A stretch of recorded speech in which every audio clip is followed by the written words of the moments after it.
Sister സൂസനോട് ആദ്യത്തെ ചോദ്യം ചോദിക്കുക അല്ലേ? സൂസൻ എന്റെ തൊട്ടടുത്തിരിക്കുന്നത് ഞാൻ കാണാം.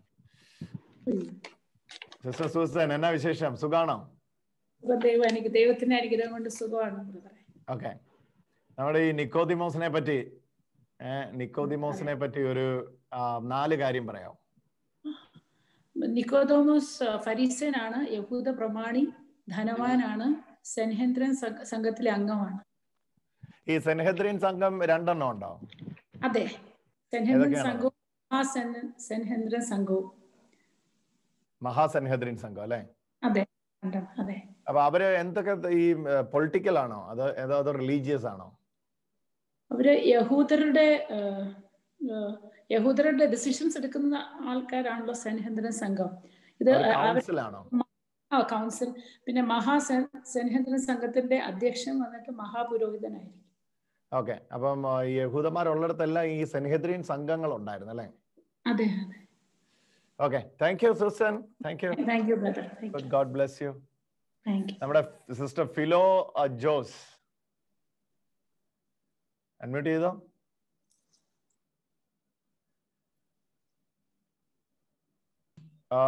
Sister Philo, kelkamo? Yes. How are you? I'm fine, Brother Ji. Thank you. And how are you? I'm very good by the grace of God. Praise the Lord. ഇതാണ് ചോദ്യം. എന്തുകൊണ്ടായിരിക്കും നമ്മുടെ നിക്കോദിമോസ് രാത്രിയിൽ ജീസസിന്റെ അടുക്ക വന്നേ? The first reason is that he thought in the night maybe he can spend extra time with Jesus because during the day Jesus was busy. Okay. The second reason is that he was afraid of the Jews because the last chapter, as we see, the cleansing of the temple was done and Jesus has become the enemy of them. So he was afraid being the leader of the Sanhedrin. Then the other reason was he asked the church leaders tell that those spiritual darkness they describe this night as. All those who are away from Jesus is actually living in the darkness. Then the fourth one is, I think, the rabbis were learning Torah only in the night. So he's also, can say that he has come to learn the Torah. Okay, very good, excellent. Just want to congratulate you. It was awesome. Okay. Thank you. Yeah. Prasheela ജോസഫിനോട് ചോദിക്കാം അല്ലെ? Sister Prasheela, എന്താ വിശേഷം? നല്ല വിശേഷം. സുഖമായിട്ടിരിക്കുന്നു. സുഖാണോ? സുഖമായിട്ടിരിക്കുന്നു. അപ്പൊ പ്രഷീലയ്ക്ക് വളരെ ചുരുക്കമായിട്ട് വീണ്ടും ജനനത്തെ കുറിച്ച്, born again, what is born again? വീണ്ടും ജനനം എന്ന് പറയുമ്പോ അത് ജലത്താലും ആത്മാവിനാലും വീണ്ടും ജനിക്കുന്നതിനെ ജനിക്കാനുള്ള അതിലൂടെയാണ് സാധിക്കുന്നത് എന്ന് എസെക്കിയേൽ പ്രവചനം വഴി എസെക്കിയേലിന്റെ 36-ാമത്തെ അധ്യായത്തില് 25 മുതലുള്ള 28 വരെയുള്ള വചനങ്ങളിലാണ് ഇത് പ്രത്യേകമായിട്ടും പറയുന്നത്. വെള്ളത്താലും ജലത്താലും ആത്മാവിനാലും അതിന്റെ ശരിക്കും ഞാൻ അവരുടെ മേൽ വെള്ളം തളിക്കും, ഞാൻ പുതിയൊരു ഹൃദയം അവർക്ക് നൽകും, ഞാൻ അവരുടെ പാപങ്ങളെ കഴുകിക്കളയും അല്ലെ? 9 പ്രോമിസസ് അവിടെ പറയുന്നത് അല്ലെ? ഞാൻ നിങ്ങളുടെ മേൽ ശുദ്ധജലം തെളിക്കും, നിങ്ങളുടെ എല്ലാ മാലിന്യങ്ങളിൽ നിന്നും നിങ്ങൾ ശുദ്ധീകരിക്കപ്പെടും, സകല വിഗ്രഹങ്ങളിൽ നിന്നും നിങ്ങളെ ഞാൻ നിർമ്മലമാക്കും, ഒരു പുതിയ ഹൃദയം നിങ്ങൾക്ക് ഞാൻ തരും, ഒരു പുതിയ ചൈതന്യം നിങ്ങളിൽ ഞാൻ നിറയ്ക്കും, പിന്നെ ശരീരത്തിൽ നിന്ന് ശിലാഹൃദയം മാറ്റി മാംസളമായിട്ടുള്ള ഹൃദയം നൽകും, എന്റെ ആത്മാവിനെ നിങ്ങളിൽ ഞാൻ നിവേശിപ്പിക്കും എന്ന് എസെക്കിയേൽ പ്രവാചകൻ വഴി നമ്മുടെ പഴയ നിയമത്തിലൂടെ ഈ എല്ലാം നൽകിയത് യഹൂദരായ എല്ലാവർക്കും അറിഞ്ഞിരിക്കണം എന്നുള്ള ഒരു ഇതുണ്ടായിരുന്നു.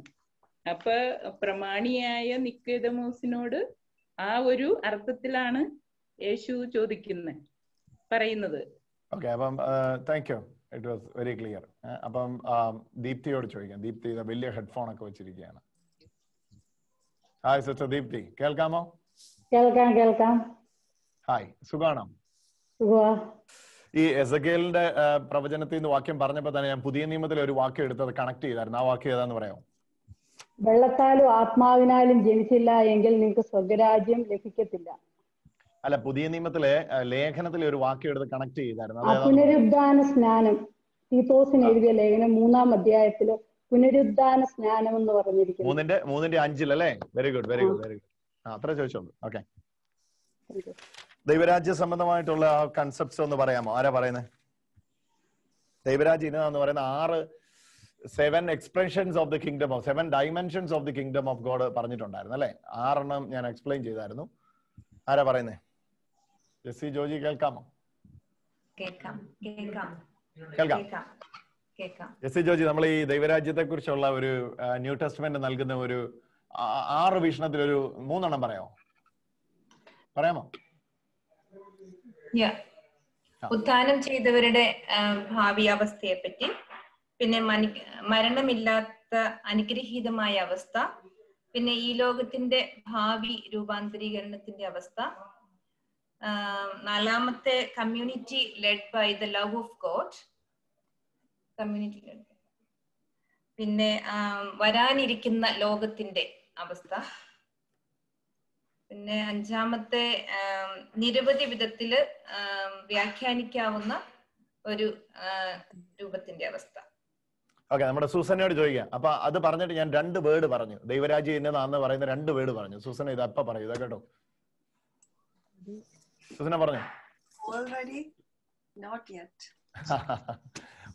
ആണ്, നോട്ട് യെറ്റ് ആണ്. അപ്പം അത് തന്നെ ഭയങ്കര ഒരു കോൺഫ്ലിക്റ്റ് വരുന്ന 2 വേർഡാണ്. ഓൾറെഡി ആണെങ്കിൽ പിന്നെ നോട്ട് യെറ്റ് അല്ലേ? നോട്ട് യെറ്റ് ആണെങ്കിൽ പിന്നെ ഓൾറെഡി ആണോ? അപ്പൊ അതാണ്, that is the nature of the kingdom of God. മനസ്സിലാകുന്നോ? ഓൾറെഡി ആണെങ്കിൽ നോട്ട് യെറ്റ് ആണോ? നോട്ട് യെറ്റ് ആണെങ്കിൽ ഓൾറെഡി ആണോ? അപ്പൊ ഈ ഡുവൽ നേച്ചർ ദൈവരാജ്യത്തിനുണ്ട്. അപ്പൊ ഇവിടെയാണ് നമുക്ക് ഭൂതങ്ങൾ ദൈവാത്മാവിനാൽ ബഹിഷ്കരിക്കപ്പെടുന്നുവെങ്കിൽ ദൈവരാജ്യം നിങ്ങളുടെ ഇടയിലുണ്ട്, അങ്ങനെ ഈശോ പറയുന്നു. അപ്പോൾ തന്നെ നമ്മൾ പ്രാർത്ഥിക്കും നിങ്ങളുടെ രാജ്യം വരണേ. അപ്പൊ ഇടയിലുണ്ടെന്ന് പറഞ്ഞത് ഏതാണ്? വരണേന്ന് പ്രാർത്ഥിച്ചത് ഏതാണ്? മനസ്സിലായോ? ആ വ്യത്യാസം മനസ്സിലായോ? ഓൾറെഡി ഭൂതങ്ങൾ ദൈവാത്മാവിനാൽ ബഹിഷ്കരിക്കപ്പെടുന്നുവെങ്കിൽ ദൈവരാജ്യം നിങ്ങളുടെ ഇടയിലുണ്ട്. അപ്പൊ ഉണ്ട് താനും. പിന്നെ എന്തിനാ അങ്ങയുടെ രാജ്യം വരണേ, അങ്ങയുടെ ഇഷ്ടം സ്വർഗത്തിലെ പോലെ ഭൂമിയിലും ആകണേ എന്ന് പ്രാർത്ഥിക്കുന്നത്. അപ്പൊ ഇതാണ് ആ dual nature of the kingdom of God. Already ആണ്, നോട്ട് യെറ്റുമാണ്. ഉണ്ടോന്ന് ചോദിച്ചാൽ ഉണ്ട്, എന്നാ വന്നു കഴിഞ്ഞോന്ന് ചോദിച്ചാൽ ഇല്ല. അപ്പം kingdom of God is A growing ആണ്. അതിന്റെ നേച്ചർ തന്നെ വളർച്ചയുള്ളതാണ്. അതുകൊണ്ടാണ് യേശു പറയുന്നത് കടുകുമണി വലിയ വൃക്ഷമായി, അതിനോട് ദൈവരാജ്യം സദൃശ്യം. ഇച്ചിരി പുളിച്ച മാവ് ബാക്കി മാവിനെ മുഴുവൻ പുളിപ്പിച്ചു. വളരുകയാണ്. എവിടെ കൊണ്ട് ഇടുന്നോ ആ പുളിപ്പ് വളരുന്നു, കടുക് വളരുന്നു. മനസ്സിലായോ? അപ്പം the nature of the kingdom of God is growing ആണ്. അതാണ് യേശു പറയുന്നത്. അപ്പം നമുക്ക് ഇന്നത്തെ ക്ലാസ്സിൽ കുറച്ചുകൂടി ഡീപ്പറായിട്ട് നമ്മൾ മനസ്സിലാക്കേണ്ട ഒരു ചാപ്റ്റർ ആണ് ചാപ്റ്റർ 3. അതിലേക്ക് നമുക്ക് പോവാം. എല്ലാവർക്കും കുരിശ് വരച്ചുകൊണ്ട് പ്രാർത്ഥിക്കാം. പിതാവിനും പുത്രനും പരിശുദ്ധാത്മാവിനും സ്തുതി, ആദിയിലെ പോലെ ഇപ്പോഴും എപ്പോഴും എന്നേക്കും ആമേൻ. സർവശക്തനായ ദൈവമേ, ഇന്ന് വചനം കേൾക്കുവാനായിട്ട് ഞങ്ങളുടെ ഹൃദയവും മനസ്സും തുറന്ന് ഞങ്ങളെല്ലാവരെയും പഠിപ്പിക്കണമേ. അവിടുത്തെ പരിശുദ്ധാത്മാവിനെ പരിധിയില്ലാതെ ഞങ്ങളുടെ എല്ലാവരുടെ മേലും പകരണമേ. എല്ലാ ഹൃദയങ്ങൾക്കും ആശ്വാസം പകരണമേ. ഗുണീകരണത്തിന്റെ അഭിഷേകത്തെയും സ്നേഹത്തിന്റെ അഭിഷേകത്തെയും ഞങ്ങൾ ഓരോരുത്തരിലും പകരുമാറാകും. കർത്താവായ ക്രിസ്തു വഴി സമർപ്പിക്കുന്ന പ്രാർത്ഥന കേട്ട് ഉത്തരമരുളുമാറാകണമേ. ആമേൻ. ഹല്ലേലൂയ. അപ്പം ഇന്ന് നമ്മൾ കേൾക്കാൻ പോകുന്നത് യോഹന്നാൻ സുവിശേഷം 3-ാം അധ്യായത്തിന്റെ നിക്കോദിമോസുമായിട്ടുള്ള ഡിസ്ക്ലോസ് തന്നെയാണ്. നിക്കോദിമോസിന്റെ അധ്യായം, അതായത് 3-ാം അധ്യായത്തിന്റെ 1 മുതൽ 21 വരെയുള്ള വാക്യങ്ങളാണ് നമ്മൾ വീണ്ടും കേൾക്കാൻ പോകുന്നത്. കാരണം കഴിഞ്ഞ ആഴ്ച നമുക്ക് കുറച്ച് ഇന്ററപ്ഷൻസ് ഒക്കെ ആയതുകൊണ്ട് കംപ്ലീറ്റ് ആയിട്ട് കേൾക്കാൻ കഴിഞ്ഞില്ല. നമുക്കറിയാം, ജീസസിന്റെ അടുക്കിലേക്ക് നിക്കോദിമോസ് വരുന്നത് ഒരു വലിയ കേൾവിയുടെ പശ്ചാത്തലത്തിലാണ്, അല്ലെങ്കിൽ കേൾവിയുടെയും കാഴ്ചയുടെയും പശ്ചാത്തലത്തിലാണ്. അത് നിക്കോദിമോസ് പറയുകയാണ്. അവൻ രാത്രിയിൽ, ഞാൻ വായിക്കുന്നത് യോഹന്നാൻ 3:2 അവൻ രാത്രിയിൽ യേശുവിന്റെ അടുക്കൽ വന്നു, റബ്ബി, അങ്ങ് ദൈവത്തിങ്കിൽ നിന്ന് വന്ന ഗുരുവാണെന്ന് ഞങ്ങൾ അറിയുന്നു. അപ്പം പരീക്ഷ പ്രമാണി കൺഫസ് ചെയ്യാണ്, യു ആർ ദി റബ്ബായി. റബ്ബായി എന്ന യേശുവിനെ വിളിക്കുമ്പോൾ ഓർക്കുക, 30 വയസ്സുള്ള ഒരാളെ ഒരിക്കലും ആരും വിളിക്കുന്ന പേരല്ല റബ്ബായി എന്ന് പറയുന്നത്. 30-ാമത്തെ വയസ്സിലാണ് യഹൂദൻ ഇൻഡിപെൻഡന്റ് ആകുന്നത് നമ്മൾ മനസ്സിലാക്കി കഴിഞ്ഞു. 30-ാമത്തെ വയസ്സ് കഴിഞ്ഞ് അടുത്ത 40, 20, 30 വർഷമൊക്കെ കഠിന തപസ്യയിലൂടെ സ്വതന്ത്രമായ വചനപാരായണത്തിലൂടെ പഠനത്തിലൂടെ തോറായുടെയും കെതൂബീമിന്റെ ഒക്കെ വിചാരണകളിലൂടെ ഏറ്റവും ഒടുവിൽ അന്ത്യവയോധികനായി വളരെ പക്വത വന്ന ഒരാളെ അവർ അഭിസംബോധന ചെയ്യുന്നതാണ് റബ്ബായി എന്നുള്ള പദം, ഗുരു എന്ന് വിളിക്കുന്ന സ്ഥലം. അപ്പം നിക്കോദിമോസ് ഈശോയുടെ അടുക്കൽ വരുന്നതിന് മുമ്പ് തന്നെ നിക്കോദിമോസ് ഈശോയുടെ ശിഷ്യനായിരുന്നു. അതുകൊണ്ടാണ് റബ്ബി എന്ന് വിളിക്കുന്നത്. അപ്പം ഗുരു, ഞങ്ങൾ അങ്ങ് ദൈവത്തിന്റെ അടുക്കൽ നിന്ന് വന്ന ഗുരുവാണെന്ന് അറിയുന്നു. അപ്പൊ ഇവിടെയാണ് നമ്മൾ അടിവരയിടേണ്ടത് ആ ഒരു വാക്ക്, ദൈവത്തിങ്കൽ നിന്ന് വന്ന ഗുരുവാണെന്ന്. അപ്പം he has the information that Jesus is from God. ദൈവത്തിന്റെ അടുക്കൽ നിന്ന് വന്ന ഉപദേഷ്ടാവാണെന്നുള്ള ഇൻഫോർമേഷൻ നിക്കോദിമോസിന്റെ അകത്തുണ്ട്. ദൈവം നിന്നോട് കൂടെ ഇല്ലെങ്കിൽ നീ ചെയ്യുന്ന അത്ഭുതങ്ങളും അടയാളങ്ങളും പ്രവർത്തിക്കാൻ കഴിയുകയില്ല. യോഹന്നാൻ അത്ഭുതം എന്ന പദം ഉപയോഗിക്കത്തില്ല. പിന്നെ എന്താ ഉപയോഗിക്കുന്നത്? നമ്മൾ ആദ്യം പഠിച്ചിട്ടുണ്ട്, അടയാളം. ഇവിടെ നമ്മൾ കാണുകയാണ് അടയാളങ്ങളുടെ ആരംഭം. 2-ാം അധ്യായത്തിൽ അടയാളങ്ങളുടെ ആരംഭമായി കാനായിലെ കല്യാണ നാളിലെ അത്ഭുതം. ഇപ്പൊ വീണ്ടും അടയാളങ്ങൾ പ്രവർത്തിക്കാൻ ആർക്കും കഴിയുകയില്ല. യോഹന്നാൻ സുവിശേഷം 1-ാം അധ്യായം തുടങ്ങിയപ്പോഴും നമ്മൾ പറഞ്ഞു, യോഹന്നാൻ അടയാളങ്ങൾ കാണിക്കുകയാണ് ഒരു സ്ഥലത്തേക്ക്. എങ്ങോട്ട്? യേശു ദൈവമെന്ന് നമ്മൾ വിശ്വസിക്കാൻ വേണ്ടിയുള്ള അടയാളങ്ങൾ കാണിക്കുകയാണ്. അതാ യോഹന്നാന്റെ ശൈലി. അടയാളങ്ങൾ പ്രവർത്തിക്കാൻ കഴിയുകയില്ല. യേശു പറഞ്ഞു, സത്യസത്യമായിട്ട് ഞാൻ നിന്നോട് പറയുന്നു, വീണ്ടും ജനിക്കുന്നില്ലെങ്കിൽ ഒരുവന് ദൈവരാജ്യം കാണുവാൻ കഴിയുകയില്ല. ഇവിടെ ഞാൻ കഴിഞ്ഞ ആഴ്ച പറഞ്ഞതുപോലെ ക്വസ്റ്റ്യൻ ഇല്ല. ദൈവരാജ്യം എങ്ങനെ കാണാൻ കഴിയുമെന്നോ വീണ്ടും ജനനം എങ്ങനെയാണെന്നോ ചോദ്യം രേഖപ്പെടുത്തിയിട്ടില്ല യോഹന്നാൻ എന്ന സുവിശേഷകൻ. ഉത്തരം പറയുന്നതിലൂടെ ചോദ്യം നമുക്ക് അനുമാനിക്കാൻ കഴിയുന്നേ ഉള്ളൂ, അല്ലെ? ഉത്തരം പറയുന്നതിലൂടെ ചോദ്യം നമുക്ക് അനുമാനിക്കാം. എന്താണ് ചോദ്യം? എങ്ങനെ ദൈവരാജ്യത്തിൽ പ്രവേശിക്കാം? അപ്പൊ ഈ ദൈവരാജ്യം എന്ന കൺസെപ്റ്റ് തന്നെ ന്യൂ ആണ്. മശിഹൈക രാജ്യം എന്ന കൺസെപ്റ്റ് തന്നെ ന്യൂ ആണ്. അന്ന് ആരും വിശ്വസിക്കുകയോ പ്രചരിപ്പിക്കുകയോ പറയുകയോ ചെയ്തിരുന്ന ഒരു കാര്യമല്ല. അവരെല്ലാവരും നോക്കിക്കൊണ്ടിരുന്ന ഒന്നാണ് ദൈവരാജ്യം എന്ന് പറഞ്ഞാൽ മശിഹൈക രാജ്യം. കാരണം അവര് അടിമത്തത്തിലാണ്. ആരുടെ? റോമാക്കാരുടെ അടിമത്തത്തിലാണ്. റോമാക്കാരുടെ അടിമത്തത്തിൽ ഇരിക്കുന്ന അവര് ഒരു സ്വതന്ത്ര രാജ്യം സ്വപ്നം കണ്ടുകൊണ്ടിരിക്കുകയാണ്.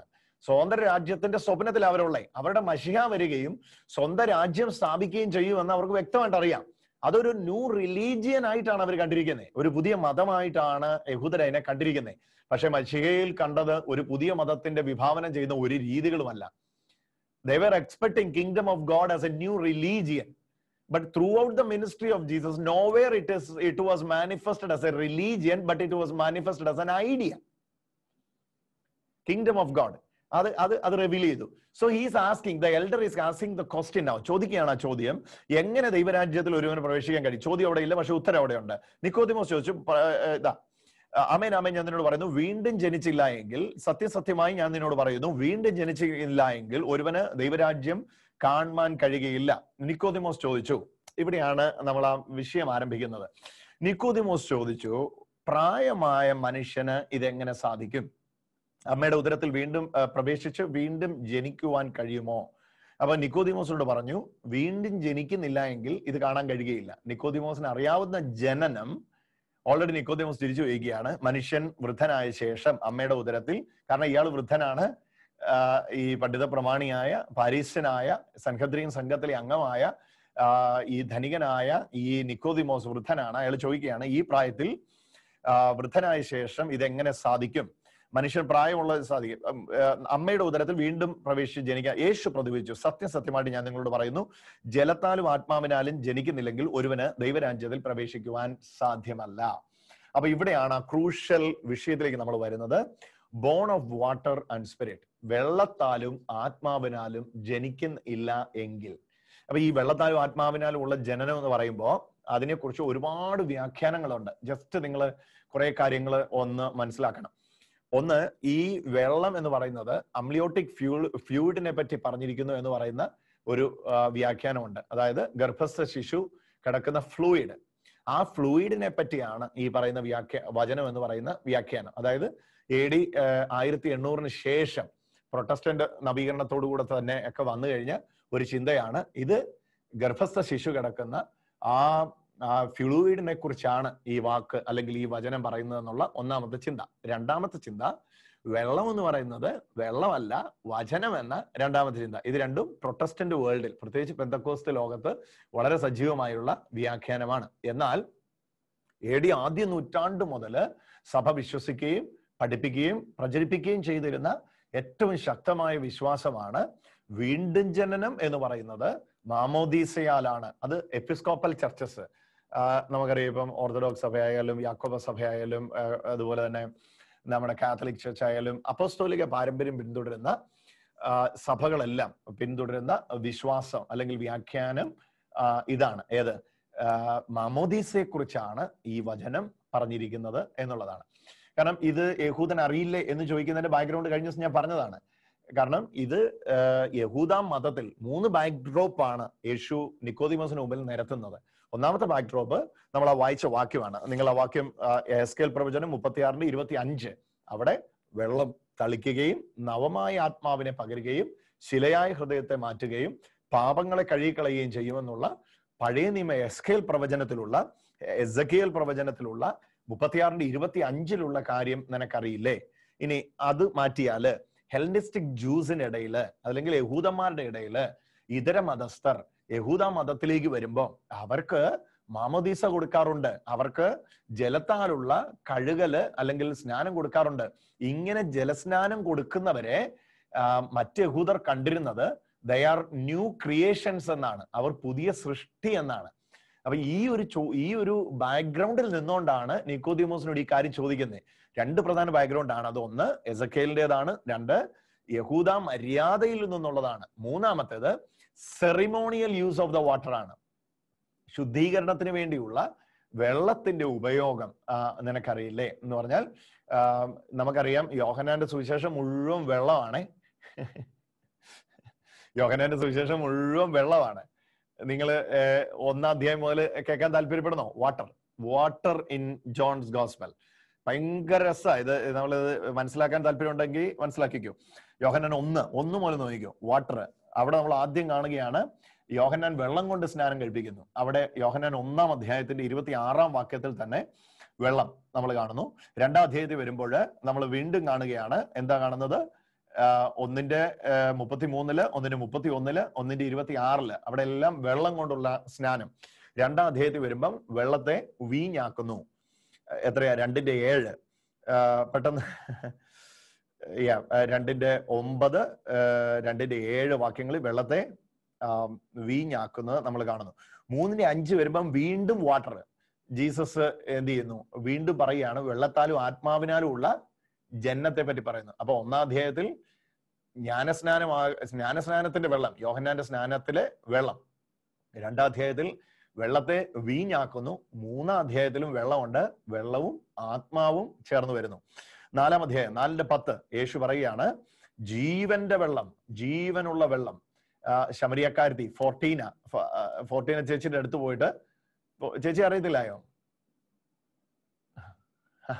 നമ്മുടെ 14 ചേച്ചിയുടെ അടുത്ത് പോയിട്ട് യേശു പറയാണ്, ഞാൻ നിനക്ക് വെള്ളം തരികയും ഞാൻ തരുന്ന വെള്ളം നീ കുടിക്കുകയും ചെയ്താൽ പിന്നെ നിനക്ക് ദാഹിക്കുകയില്ല.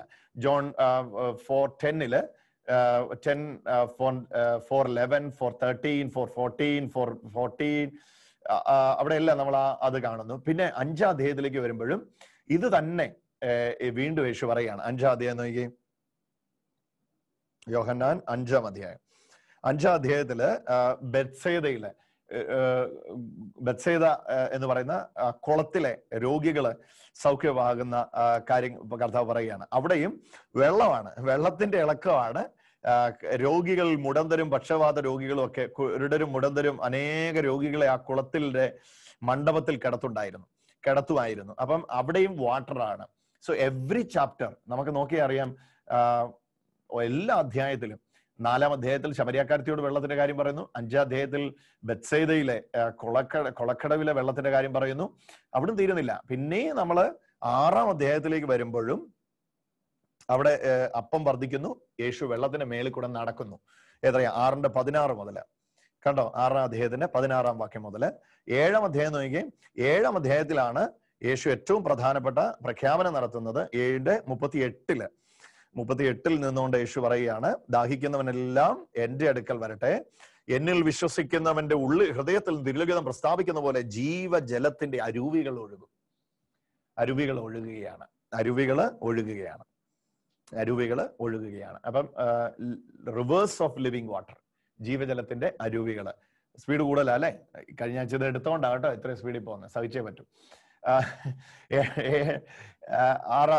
നമ്മൾ ഇവിടെ ഓരോ അധ്യായത്തിലും 7-ാം അധ്യായത്തിൽ വരുമ്പം കാണുകയാണ് ഇതാ അരുവികൾ ഒഴുകുകയാണ്. ഇതിന്റെ ഈ ബാക്ക്ഗ്രൗണ്ട് നമ്മൾ 7-ാം അധ്യായം വരുമ്പോൾ പഠിക്കും. എന്നാലും ഇത് വളരെ പ്രധാനപ്പെട്ടതാണ്. കാരണം ഈ ബെത്സൈദ കുളത്തിന്റെ, ഈ ദേവാലയത്തിന്റെ സൈഡിലുള്ള ബെത്സൈദ കുളത്തിന്റെ അടുക്കൽ നിന്ന് ദേവാലയത്തിന്റെ ഏറ്റവും ശുദ്ധീകരണ സ്ഥലത്തേക്ക് പുരോഹിതൻ കൊണ്ടുപോയി ജലം എടുത്തുകൊണ്ടുപോയി യാഗപീഠത്തിന്റെ അടിയിലൂടെ ഒഴിക്കും. ആ ഒഴിക്കുന്ന സമയത്ത് ഇതിങ്ങനെ ഒരു നദി പോലെ ഒഴുകും. അത് ഉത്സവത്തിന്റെ അവസാനത്തെ ദിവസമാണ് നടക്കുന്നത്. അപ്പൊ അത് ഈ ഒരു പ്രതീകാത്മകമായിട്ടായിരുന്നു അവർ ചെയ്തുകൊണ്ടിരുന്നത്. നമുക്ക് മനസ്സിലായല്ലോ, ദേവാലയത്തിന്റെ സൈഡിലെ കുളമായിരുന്നു ബെത്സൈദ കുളത്തിൽ നിന്ന് വെള്ളം കൊണ്ടുപോയി ഈ യാഗപീഠത്തിന് അടിയിലൂടെ ഒഴിക്കുന്ന സമയത്ത് അതൊരു പ്രതീകാത്മകമായിട്ടാണ് ചെയ്തിരുന്നത്. അവരുടെ മഷിഹ വരുമ്പോൾ മഷിഹായിലൂടെ എന്ത് ചെയ്യും? ഈ ജീവജലത്തിന്റെ ഉറവ ഒഴുകും. ഇപ്പം ഞങ്ങൾ യാഗപീഠത്തിന് അടിയിലൂടെ വെള്ളം ഒഴിക്കുന്നത് പോലെ ഇനി മശിഹയുടെ ആഗമനത്തോടുകൂടെ ജീവജലത്തിന്റെ നദി ഒഴുകും എന്ന ആ ചിന്തയിലാണ് അവർ ഓരോ വർഷവും അത് ചെയ്തു വന്നിരുന്നത്.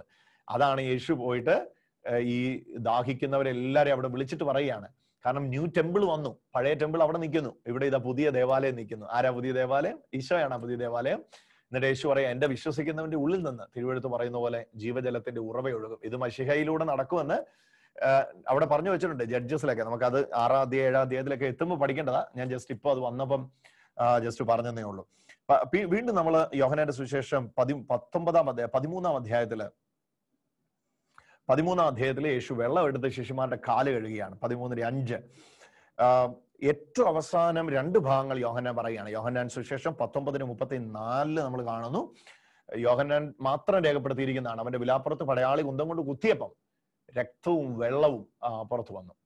അത് യോഹന്നാൻ ഏറ്റവും അവസാനം രേഖപ്പെടുത്തുന്നതാണ്. അപ്പൊ യോഹന്നാന്റെ സുവിശേഷം മുഴുവൻ വെള്ളം കൊണ്ട് നിബിഡമാണ്. മനസ്സിലാവുന്നല്ലോ. ഇതൊരു ജൊണൈൻ ലിറ്ററേച്ചറിന്റെ, യോഹന്നാന്റെ പൊതു എഴുത്തുകളെ നോക്കുമ്പം അവിടെ മുഴുവൻ ഈ വെള്ളം അത് വലിയ മീനിങ് കൊടുത്ത് ആണ് ഈ വെള്ളത്തെ പ്രസന്റ് ചെയ്യുന്നത്. അതാണ് നമ്മൾ മനസ്സിലാക്കേണ്ടത്. ഒന്നുകൂടെ ആദ്യത്തോട്ട് പറയണോ? ഒന്നുകൂടെ നിങ്ങൾ ചോദിക്കുമ്പോ പിന്നെ ബുദ്ധിമുട്ടുണ്ടാവും. വേണമെങ്കിൽ ഞാൻ ഒന്നുകൂടെ പറയാം. പെട്ടെന്ന് എഴുതിയെടുക്കാൻ താല്പര്യമുള്ളവര് എഴുതിയെടുത്തു. 1-ാം അധ്യായത്തിൽ വെള്ളം കൊണ്ടുള്ള സ്നാനം, 2-ാം അധ്യായത്തിൽ വെള്ളത്തെ വീഞ്ഞാക്കുന്നു, 3-ാം അധ്യായത്തിൽ വെള്ളവും ആത്മാവും കൊണ്ടുള്ള സ്നാനം.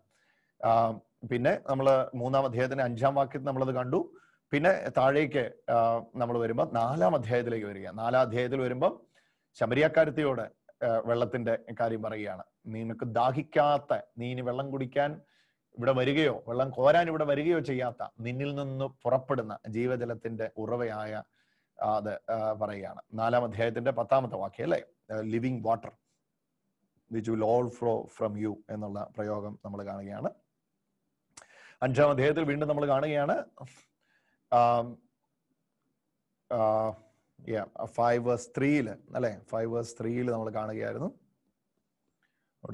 ബെത്സൈദ കുളത്തിലെ വെള്ളത്തിന് മേലെ നടക്കുന്ന ദൂതൻ വരും, അനക്കും, അപ്പം വീഴുന്ന ഏത് രോഗിയായാലും ആ രോഗി സുഖമാകും. അത് നമ്മൾ കാണുകയാണ്. പിന്നീട് 6-ാം അധ്യായത്തിലും നമ്മൾ കാണുകയാണ്. 6-ാം അധ്യായത്തില് വെള്ളത്തിന് മേലെ കൂടെ യേശു നടക്കുകയാണ്. 7-ാം അധ്യായത്തിൽ നമ്മൾ വീണ്ടും കാണുകയാണ് റിവേഴ്സ് ഓഫ് ലിവിങ് വാട്ടർ. കൂടാര തിരുനാളിന്റെ അവസാന ദിവസത്തിൽ യേശു എന്ന് പറയുകയാണ്, എന്നിൽ വിശ്വസിക്കുന്നവന്റെ ഉള്ളിൽ നിന്ന് ജീവജലത്തിന്റെ അരുവികൾ ഒഴുകും എന്ന് യേശു പറയുകയാണ്. 13:5 നമ്മൾ കാണുകയാണ് യേശു ശിഷ്യന്മാരുടെ കാല് കഴുകുവാൻ വെള്ളം വീടുവെടുക്കുകയാണ്. ഏറ്റവും അവസാനം മറ്റു സുവിശേഷന്മാർ രേഖപ്പെടുത്താത്ത 19-ാം അധ്യായത്തിന്റെ 34-ാമത്തെ വചനത്തിൽ ഒരു പടയാളിയോ മരിച്ചു എന്നറിയാൻ വിലാപ്പുറം കുത്തി തുളച്ചപ്പോൾ രക്തവും വെള്ളവും പുറത്തു വന്നു. സോ 1-ാം അധ്യായം മുതൽ അവസാന അധ്യായം, യോഹന്നാൻ നമുക്കറിയാം 21 അധ്യായങ്ങൾ ഉണ്ടെങ്കിൽ കൂടെ ജീസസിന്റെ ജീവിതാനുഭവത്തോടുള്ള വിശദീകരണത്തിൽ യോഹന്നാൻ ഈ വെള്ളത്തിന് വലിയ പ്രാധാന്യം കൊടുത്തിരിക്കുകയാണ്. ആ കൊടുത്തിരിക്കുന്നതിന് കാരണമാണ് ഇന്നത്തെ ക്ലാസ്സിൽ നമ്മൾ കേൾക്കാൻ പോകുന്നത്. ഇതൊരു വലിയ ദിവ്യ രഹസ്യമാണ്. അത് എഴുതി കഴിഞ്ഞോ? ഓക്കെ ആണോ? ഒരു പ്രതിനിധി പറഞ്ഞാട്ടെ, അഡ്മിനിസ്ട്രേറ്റർ ഓക്കെ ആണോ? പോയാ ഇന്നത്തെ നമ്മൾ ഈ വിഷയത്തിലേക്ക് വരിക. അപ്പൊ ഇവിടെ ഈ കാര്യം സംസാരിക്കുകയാണ്. നിങ്ങൾ ഇനി ഈ വിഷയത്തിലേക്ക് വരിക. So the Johannine literature full, when we go through all the chapters and all the epistles and all the letters, we will be seeing the importance of the water. Symbolic ആണിത്. This water is symbolic. അതാണ് നമ്മൾ ആദ്യം മനസ്സിലാക്കേണ്ടത്. ഈ വെള്ളം ഇവിടെ വേറെന്തോ ഒരു വലിയ കാര്യത്തിന്റെ ഈ സിമ്പിൾ ആയിട്ടാണ് കാണിക്കുന്നത്. ഞാൻ ഈ വിഷയം തന്നെ വായിക്കാം. യേശു പ്രതിവചിച്ചു, സത്യസത്യമായിട്ട്, ഞാൻ വായിക്കുന്നത് യോഹന്നാൻ 3:5 യേശു പ്രതിവചിച്ചു, സത്യസത്യമായിട്ട് ഞാൻ നിന്നോട് പറയുന്നു, ജലത്താലും ആത്മാവിനാലും ജനിക്കുന്നില്ലെങ്കിൽ ഒരുവനും ദൈവരാജ്യത്തിൽ പ്രവേശിക്കാൻ സാധ്യമല്ല. മാംസത്തിൽ ജനിക്കുന്നത് മാംസമാണ്, ആത്മാവിൽ ജനിക്കുന്ന ആത്മാവും. നിങ്ങൾ വീണ്ടും ജനിക്കണമെന്ന് പറയുന്നതിൽ നിങ്ങൾ വിസ്മയിക്കേണ്ട. കാറ്റ് അതിന് ഇഷ്ടമുള്ളിടത്തേക്ക് വീശുന്നു, അതിന്റെ ശബ്ദം നീ കേൾക്കുന്നു, എന്നാൽ അത് എവിടെ നിന്ന് വരുന്നോ എങ്ങോട്ട് പോകുന്നോ അറിയുന്നില്ല. ഇതുപോലെ ആകുന്നു ആത്മാവിനാൽ ജനിക്കുന്ന ഏവനും. ഇതെല്ലാം എങ്ങനെ സംഭവിക്കുമെന്ന് നിക്കോദിമോസ് ചോദിച്ചു. അപ്പൊ 9ാം വാക്യത്തിൽ എത്തിയിട്ടും നിക്കോദിമോസിന് ഒരു ഐഡിയയും ഈ പറയുന്ന കാര്യത്തെക്കുറിച്ച് മനസ്സിലാകുന്നില്ല. ഏത് കാര്യത്തെക്കുറിച്ച്? ഈ വെള്ളത്താലും ആത്മാവിനാലും ഉള്ള ജനനത്തെ പറ്റി നിക്കോദിമോസിന് അന്ന് മനസ്സിലായില്ലെങ്കിൽ പിന്നെ ഇന്ന് നമുക്ക് മനസ്സിലാവുമോ എന്ന് ഇപ്പൊ ആരാ ചോദിച്ചേ? ഒരർത്ഥമില്ല ആ ചോദ്യത്തിന്. അപ്പൊ 10 വാക്യത്തിൽ വന്നിട്ട് നിക്കോദിമോസിന് ഒന്നും ഈ കാര്യം മനസ്സിലായില്ല. അതുകൊണ്ടാണ് ഇതെല്ലാം എങ്ങനെ സംഭവിക്കുമെന്ന് നിക്കോദിമോസ് ചോദിച്ചു. യേശു പറഞ്ഞു, ഇസ്രായേലിന്റെ ഗുരു അല്ലേ നീ? അപ്പൊ റബ്ബി എന്ന് വിളിച്ച ആളെ തിരിച്ച് യേശു റബ്ബി എന്ന് വിളിക്കുകയാണ്. യേശു പറഞ്ഞു, നീ ഇസ്രായേലിന്റെ ഗുരു അല്ലേ, എന്നിട്ടും ഈ കാര്യം നിനക്ക് മനസ്സിലാക്കാൻ കഴിയുകയില്ലേ? സത്യസത്യമായിട്ട് ഞാൻ നിന്നോട് പറയുന്നു, ഞങ്ങൾ അറിയിക്കുന്നതിനെ പറ്റി സംസാരിക്കുകയും കണ്ടതിനെ പറ്റി സാക്ഷ്യപ്പെടുത്തുന്നു. സത്യസത്യമായിട്ട് ഞാൻ നിങ്ങളോട് പറയുന്നു, ഞങ്ങൾ അറിയുന്നവയെ പറ്റി സംസാരിക്കുകയും കണ്ടവയെ പറ്റി സാക്ഷ്യപ്പെടുത്തുന്നു, എന്നിട്ടും ഞങ്ങളുടെ സാക്ഷ്യം നിങ്ങൾ സ്വീകരിക്കുന്നില്ല. ഇനിയാണ് അതിന്റെ ട്വിസ്റ്റ് കിടക്കുന്നത്. 12ാമത്തെ വാക്യം, ഭൗമിക കാര്യങ്ങളെ പറ്റി ഞാൻ പറഞ്ഞത് നിങ്ങൾക്ക് മനസ്സിലാകുന്നില്ലെങ്കിൽ, വിശ്വസിക്കുന്നില്ലെങ്കിൽ സ്വർഗീയ കാര്യങ്ങൾ പറഞ്ഞാൽ എങ്ങനെ വിശ്വസിക്കും? Here comes the real idea of the born again. വീണ്ടും ജനിക്കുക എന്നുള്ളതിന്റെ വ്യക്തമായ ഐഡിയ ഇവിടെ ലഭിക്കുകയാണ്. അത് ഇവിടെ വളരെ ക്ലാരിറ്റിയിൽ നമുക്ക് ലഭിക്കുകയാണ്. അപ്പൊ ഈശോ വീണ്ടും ജനനത്തിലൂടെ പറയാൻ ആഗ്രഹിച്ചത് ഒരു ഭൗമിക രഹസ്യമല്ല, ഒരു സ്വർഗീയ രഹസ്യമാണ്. പക്ഷേ ആ സ്വർഗീയ രഹസ്യം മനസ്സിലാക്കാൻ വേണ്ടി ഭൗമികമായ ഉദാഹരണത്തെ ഉദാഹരിക്കുന്നു. ഒന്നുകൂടെ ഞാൻ പറയാം. യേശു പറഞ്ഞ വെള്ളത്താലും ആത്മാവിനാലും ജനിക്കുന്ന വീണ്ടും ജനനം എന്ന് പറയുന്നത് it's a heavenly secret, it's a mysterion. അതൊരു മർമ്മമാണ്, അതൊരു രഹസ്യമാണ്. എവിടുത്തെ രഹസ്യം? സ്വർഗത്തിലെ രഹസ്യമാണ്. അപ്പൊ ആ സ്വർഗത്തിലെ രഹസ്യം യഹൂദന്മാരുടെ ഗുരുവായ നിക്കോദിമോസിന് ഭൂമിയിലെ അടയാളങ്ങൾ വെച്ച് പറഞ്ഞു മനസ്സിലാക്കി കൊടുക്കുവാൻ വേണ്ടി യേശു ശ്രമിക്കുകയാണ്. അതിനാണ് യേശു ഇവിടെ കാറ്റിന്റെ കാര്യം പറയുന്നത്. കാറ്റ് സ്വർഗത്തിലാണോ ഭൂമിയിലാണോ? മിണ്ടുന്നില്ലല്ലോ. കാറ്റ് ഭൂമിയില. അപ്പൊ കാറ്റ്, wind is blowing and we don't know from where it is coming and where it is going. It's a physical example.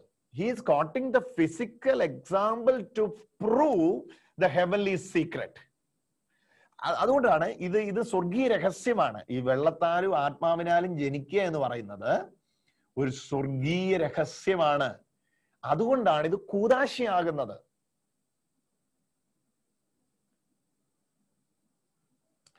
Hello, അത് മനസ്സിലാവുന്ന പറയുന്നേ? നിങ്ങളൊന്ന് ഡൈജസ്റ്റ് ചെയ്ത് വാ, എന്നിട്ട് ഞാൻ പറയാം. It's a heavenly mystery. ഈ ഹെവൻലി മിസ്റ്ററി ആയതുകൊണ്ടാണ് the act of born again, ഈ വീണ്ടും ജനിക്കുക എന്ന് പറയുന്ന പ്രവൃത്തി ഒരു സ്വർഗീയ രഹസ്യമാണ്, സീക്രട്ടാണ്, രഹസ്യമാണ്. സാക്രമെന്റ്സ് എന്നുള്ളതിന്റെ തന്നെ അർത്ഥം അതാണ്. കൂദാശകൾ എന്ന് പറയുന്നതിന്റെ അകത്ത് തന്നെ അതൊരു രഹസ്യാത്മതയാണ്.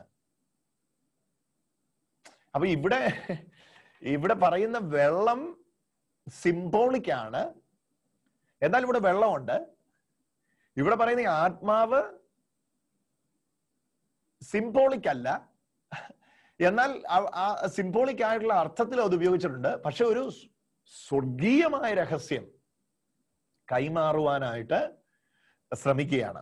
എന്താണ് ആ സ്വർഗീയമായ രഹസ്യം? ഇവിടെയാണ് നമ്മളുടെ എല്ലാവരുടെയും മനസ്സ് തുറന്ന് നമ്മളിത് മനസ്സിലാക്കേണ്ടിയിരിക്കുന്നത്. ഓരോ കൂദാശകളെയും നമ്മൾ മനസ്സിലാക്കേണ്ടത് a sacrament is a visible sign of an invisible reality. വേണമെങ്കിൽ എഴുതി വെച്ചോ. A sacrament, ഇംഗ്ലീഷ് എഴുതാൻ പറ്റുന്നവർ ഇംഗ്ലീഷ് എഴുതുക, മലയാളം അല്ല ഞാൻ ഇത് കഴിഞ്ഞിട്ട് പറയാം. A sacrament is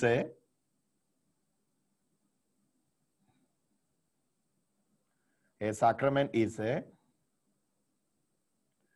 invisible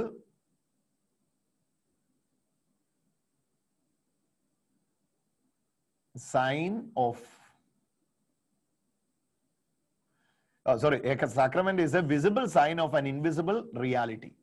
A sacrament is a visible sign of an invisible reality.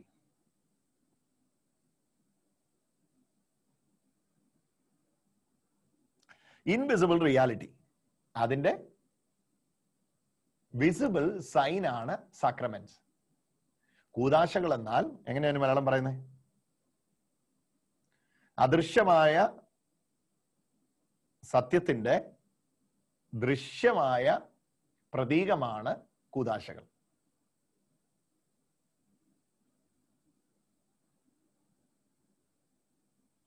Saint Augustine ആണ് ഇതിനെ ഡിസ്ക്രൈബ് ചെയ്ത് നന്നായിട്ട്. ഞാൻ ആ സെയിന്റ് അഗസ്റ്റിന്റെ കോട്ട് അതുപോലെ തന്നെ പറഞ്ഞാൽ നിങ്ങൾക്ക് മനസ്സിലാകും. An outward and visible sign of an inward visible grace. Visible sign ആണ് സാക്രമെന്റ്സ്, കാണുന്ന അടയാളമാണ് സാക്രമെന്റ്സ്. പക്ഷെ ഏതിന്റെയാ? കാണാത്ത വാസ്തവത്തിന്റെ, കാണാതെ നമ്മൾ സംഭവിച്ചതിന്റെ ഇൻവിസിബിൾ റിയാലിറ്റിയുടെ വിസിബിൾ സൈൻ ആണ് സാക്രമെന്റ്സ് എന്ന് പറയുന്നത്. സാക്രമെന്റൽ ലൈഫാണ് ചേർച്ച് ലൈഫ് എന്ന് പറയുന്നത്. സഭാപരമായ ജീവിതം എന്ന് പറഞ്ഞാൽ കൂദാശപരമായ ജീവിതമാണ്. കൂദാശകളുടെ കവാടമാണ് നമ്മളിപ്പോ കേൾക്കുന്ന മാമോദീസ. മാമോദീസയാലാണ് വീണ്ടും ജനനം സംഭവിക്കുന്നത്. നമ്മൾ കഴിഞ്ഞ ക്ലാസ്സിൽ അത് ക്ലിയർ ചെയ്തു, അതുകൊണ്ടാണ് ഞാൻ പറയുന്നത്. അപ്പൊ ഈ വാസ്തവത്തിൽ വീണ്ടും ജനനം എന്ന് പറയുമ്പോൾ ഞാൻ ദൈവത്തിൽ വിശ്വസിച്ചു, ഞാൻ ദൈവത്തിന്റെ മകനായി മാറി, ഞാൻ ദൈവവചനം കേട്ടു, ദൈവത്തിൽ വിശ്വസിക്കാൻ എനിക്ക് 17 വയസ്സോ 20 വയസ്സോ 30 വയസ്സോ ആയിരുന്നു. ഞാൻ ലെറ്റ്സ് ദുബായിലായിരുന്നു, അല്ലെ ഞാൻ കേരളത്തിലായിരുന്നു. ഞാൻ ചങ്ങനാശ്ശേരി കൂടെ നടക്കുമ്പോൾ ഒരാൾ വന്ന് എൻ്റെ അകത്ത് സുവിശേഷം പറഞ്ഞു. അപ്പൊ ഞാൻ ആ സുവിശേഷത്തെ വിശ്വസിച്ചു. അന്ന് പോലെ ഞാൻ തീരുമാനിച്ചു യേശുവിന്റെ കൂടെ പോകണം. അന്ന് പോലെ ഞാൻ പള്ളിയിൽ പോകാൻ തുടങ്ങി, അല്ലെ ചർച്ചിൽ പോകാൻ തുടങ്ങി. അങ്ങനെ ഞാനിപ്പോ ഒരു കൂദാശ ജീവിതത്തിൽ പോവുകയാണ്. അപ്പൊ അന്ന് ആ സമയത്ത് ഞാൻ ഈ വെള്ളത്തിൽ മുങ്ങി, അല്ലെങ്കിൽ ഞാൻ ഈ വെള്ളം എൻ്റെ മേൽ തളിച്ചു, അല്ലെങ്കിൽ ഞാൻ ആ കൂദാശ ജീവിതത്തിലൂടെ കടന്നുപോയ അന്ന് ഞാൻ ദൈവത്തിന്റെ മകനായി എന്നതാണ് ചിന്തയെങ്കിൽ അത് കൂദാശയല്ല. എനിക്ക് നൽകപ്പെട്ട അദൃശ്യമായ ദൈവത്തിന്റെ വരദാനത്തോട് പ്രതികരിക്കുക മാത്രമാണ് കൂദാശയിലൂടെ ചെയ്തത്. അദൃശ്യ വരദാനം നൽകപ്പെട്ടത് ഈശോയുടെ കുരിശിലെ മരണത്തിലൂടെയാണ്, പിതാവിന്റെ മഹാസ്നേഹത്തിലൂടെയാണ്. അപ്പൊ ആ അദൃശ്യ വരദാനത്തോടുള്ള എന്റെ ദൃശ്യമായ പ്രതികരണമാണ്. ആ നല്ല മലയാളം വരുന്നു അല്ലേ? Is an expression towards the invisible grace. Sacraments എന്ന് പറഞ്ഞിട്ട് പറയാം, കൂദാശ എന്ന് പറഞ്ഞാൽ എന്നിൽ ചൊരിയപ്പെട്ട അദൃശ്യമായ ദൈവത്തിന്റെ വരദാനത്തോടുള്ള എന്റെ ദൃശ്യമായ പ്രതികരണമാണ് കൂദാശ എന്ന് പറയുന്നത്. അപ്പൊ അതുകൊണ്ടാണ് കൂദാശ ജീവിതത്തിലേക്ക് പ്രവേശിക്കുന്ന വ്യക്തിയുടെ വിശ്വാസം അവിടെ അടിസ്ഥാനം അല്ലാതെ വരുന്നത്. കാരണം ഈ വ്യക്തി വിശ്വസിക്കും മുമ്പേ ഈ ഇൻവിസിബിൾ ഗ്രേസ് ഇവന് കൊടുത്തതാണ്, പിതാവ് തന്നെ മഹാസ്നേഹത്താൽ ഇവന് കൊടുത്തതാണ്. അത് ചർച്ച് അപ്രൂവ് ചെയ്യുകയാണ്. മനസ്സിലാകുന്നത്? അതാണ് അതിന്റെ ബ്യൂട്ടി, അതാണ് അതിന്റെ വ്യത്യാസം. അപ്പൊ ഇവിടെ ഇനിയാണ് നമ്മൾ ഇത് മനസ്സിലാക്കിയിട്ട് വേണം നമ്മൾ ഇതിലേക്ക് പോകാൻ. അപ്പൊ ഈ സ്വർഗീയ രഹസ്യം അപ്പൊ അതിൽ സംഭവിക്കുന്ന ആ സ്വർഗീയ രഹസ്യം എന്താണ്? യേശു തന്നെ പറയുകയാണല്ലേ ഇവിടെ, സത്യസത്യമായിട്ട് ഞാൻ നിങ്ങളോട് പറയുന്നു, ഞങ്ങൾ അറിയുന്നവയെ പറ്റി സംസാരിക്കുന്നു, കണ്ടവയെ പറ്റി സാക്ഷ്യപ്പെടുത്തുന്നു. അപ്പൊ യേശുവിനെ അറിയാവുന്ന, യേശുവിനല്ലാത്ത മറ്റാർക്കും അറിയത്തില്ലാത്ത, അതിനുവേണ്ടി യേശു അടുത്ത വാക്യത്തിൽ പറയുന്നേ, സ്വർഗത്തിൽ നിന്ന് ഇറങ്ങി വന്ന 13ാമത്തെ വചനം നോക്ക, സ്വർഗത്തിൽ നിന്ന് ഇറങ്ങി വന്ന മനുഷ്യപുത്രനല്ലാതെ മറ്റാരും ഇതുവരെ സ്വർഗത്തിൽ കയറിയിട്ടില്ല. ഓക്കെ, സ്വർഗത്തിൽ നിന്ന് ഇറങ്ങി വന്ന മനുഷ്യപുത്രനല്ലാതെ ഇതുവരെ സ്വർഗത്തിൽ കയറിയിട്ടില്ല. അപ്പൊ അതുകൊണ്ട് തന്നെ സ്വർഗീയ രഹസ്യത്തെ കുറിച്ച് നിങ്ങളോട് ആധികാരികമായി സംസാരിക്കണമെങ്കിൽ, അപ്പൊ നിങ്ങൾ എന്നോട് ചോദിക്കും, ഇതുവരെ ആരും സ്വർഗത്തിൽ കയറിയിട്ടില്ല, പിന്നെ മോശ എവിടെ പോയത്? ഒത്തിരി ക്വസ്റ്റ്യൻസ് ഉണ്ടാവും. അത് നമുക്ക് ക്ലിയർ ചെയ്യാം. കാരണം ഹെവൻ എന്ന് പറയുന്നത്, ഹെവനെ നല്ല ട്രാൻസ്ലേറ്റ് ചെയ്യുന്നത് ഹെവൻസ് എന്നാണ് ട്രാൻസ്ലേറ്റ് ചെയ്യുന്നത്. സ്വർഗത്തിന് ഒരുപാട് സ്വർഗമണ്ഡലങ്ങളുണ്ട്. നിങ്ങൾ ഉൽപ്പത്തി 1:1 കാണുമ്പോൾ ആദിയിൽ ദൈവം ആകാശം ഭൂമിയും സൃഷ്ടിച്ചു എന്നുള്ളത് ഹെവൻസ് എന്നുള്ള പ്രയോഗം കാണാം. ഹെവൻ അല്ല, ഹെവൻസ് ആണ് അതിന്റെ ട്രൂ ട്രാൻസ്ലേഷനിൽ വരുന്നത്. സ്വർഗങ്ങളുണ്ട്, സ്വർഗത്തിന് പല തലങ്ങളുണ്ട്, തട്ടുകളുണ്ട്. അതുകൊണ്ടാണ് ഇവിടെ പറയാം. അപ്പൊ ഈ ഈശോ കടന്നുപോയ സ്ഥലം, അതിനെക്കുറിച്ച് പറയുകയാണ്. സ്വർഗത്തിൽ നിന്ന് ഇറങ്ങി വന്ന മനുഷ്യപുത്രനല്ലാതെ മറ്റാരും ഇതുവരെ സ്വർഗത്തിൽ കയറിയിട്ടില്ല. അപ്പൊ അതുകൊണ്ട് തന്നെ സ്വർഗീയ രഹസ്യം നിങ്ങളോട് പറയാൻ ആധികാരികമായി അറിവുള്ളത് ഈശോയ്ക്ക് മാത്രമാണ്. ഇന്നത്തെ ക്ലാസ് കുറച്ചുകൂടെ സ്പിരിച്വൽ ആയിരിക്കും അക്കാഡമിക്കിനേക്കാൾ ഉപരിയായിട്ട്, കാരണം ഈ വിഷയം വളരെ പ്രധാനപ്പെട്ടതാണ്. നോക്കൂ, സ്വർഗത്തിൽ നിന്ന് വന്ന യേശുവിനല്ലാതെ വേറെ ആർക്കും ഇതിനെക്കുറിച്ച് ആധികാരികമായി പറയാൻ കഴിയുകയില്ല. ഏതിനെക്കുറിച്ച്? ഈ ഒരു വ്യക്തി വെള്ളത്താലും ആത്മാവിനാലും ജനിക്കുക എന്ന് പറഞ്ഞാൽ ദൈവത്തിൽ നിന്ന് ജനിക്കുകയാണ്. അതാണ് മേളിൽ തൊട്ട് പറയുന്നത്. ആമേൻ ആമേൻ ഞാൻ നിങ്ങളോട് പറയുന്നു. ഓക്കെ, ഇതെല്ലാം ഓക്കെ, എത്രാമത്തെ വാക്യമാണ്? ഓക്കെ, 6ാമത്തെ വചനം. മാംസത്തിൽ ജനിക്കുന്നത് മാംസവും ആത്മാവിൽ നിന്ന് ജനിക്കുന്നത് ആത്മാവും. നിങ്ങൾ വീണ്ടും ജനിക്കണമെന്ന് പറയുന്നതിൽ നിങ്ങൾ വിസ്മയിക്കേണ്ട. കാറ്റ് ഇഷ്ടോടത്തേക്ക് വീശുന്നു, അത് പോട്ടെ. അടുത്തത്, ഇതുപോലെയാകുന്നു ആത്മാവിൽ നിന്ന് ജനിക്കുന്ന ഏവനും. അപ്പം വെള്ളത്താലും ആത്മാവിനാലും ജനിക്കുക എന്ന് പറഞ്ഞാൽ അതൊരു സ്വർഗീയ രഹസ്യമാണെന്നും, നിർത്തി കേൾക്കണേ, അതൊരു സ്വർഗീയ രഹസ്യമാണെന്നും when Jesus was explaining about the water and spirit, rebirth or born again experience of water and spirit, he was telling to us that this is a heavenly mystery. It's a heavenly mystery, and that mystery was revealed through the coming of Jesus Christ. But why? Because no one has ever entered into the heaven. That's why the mystery was not disclosed, or it was not revealed. Now the mystery is revealed because he came down.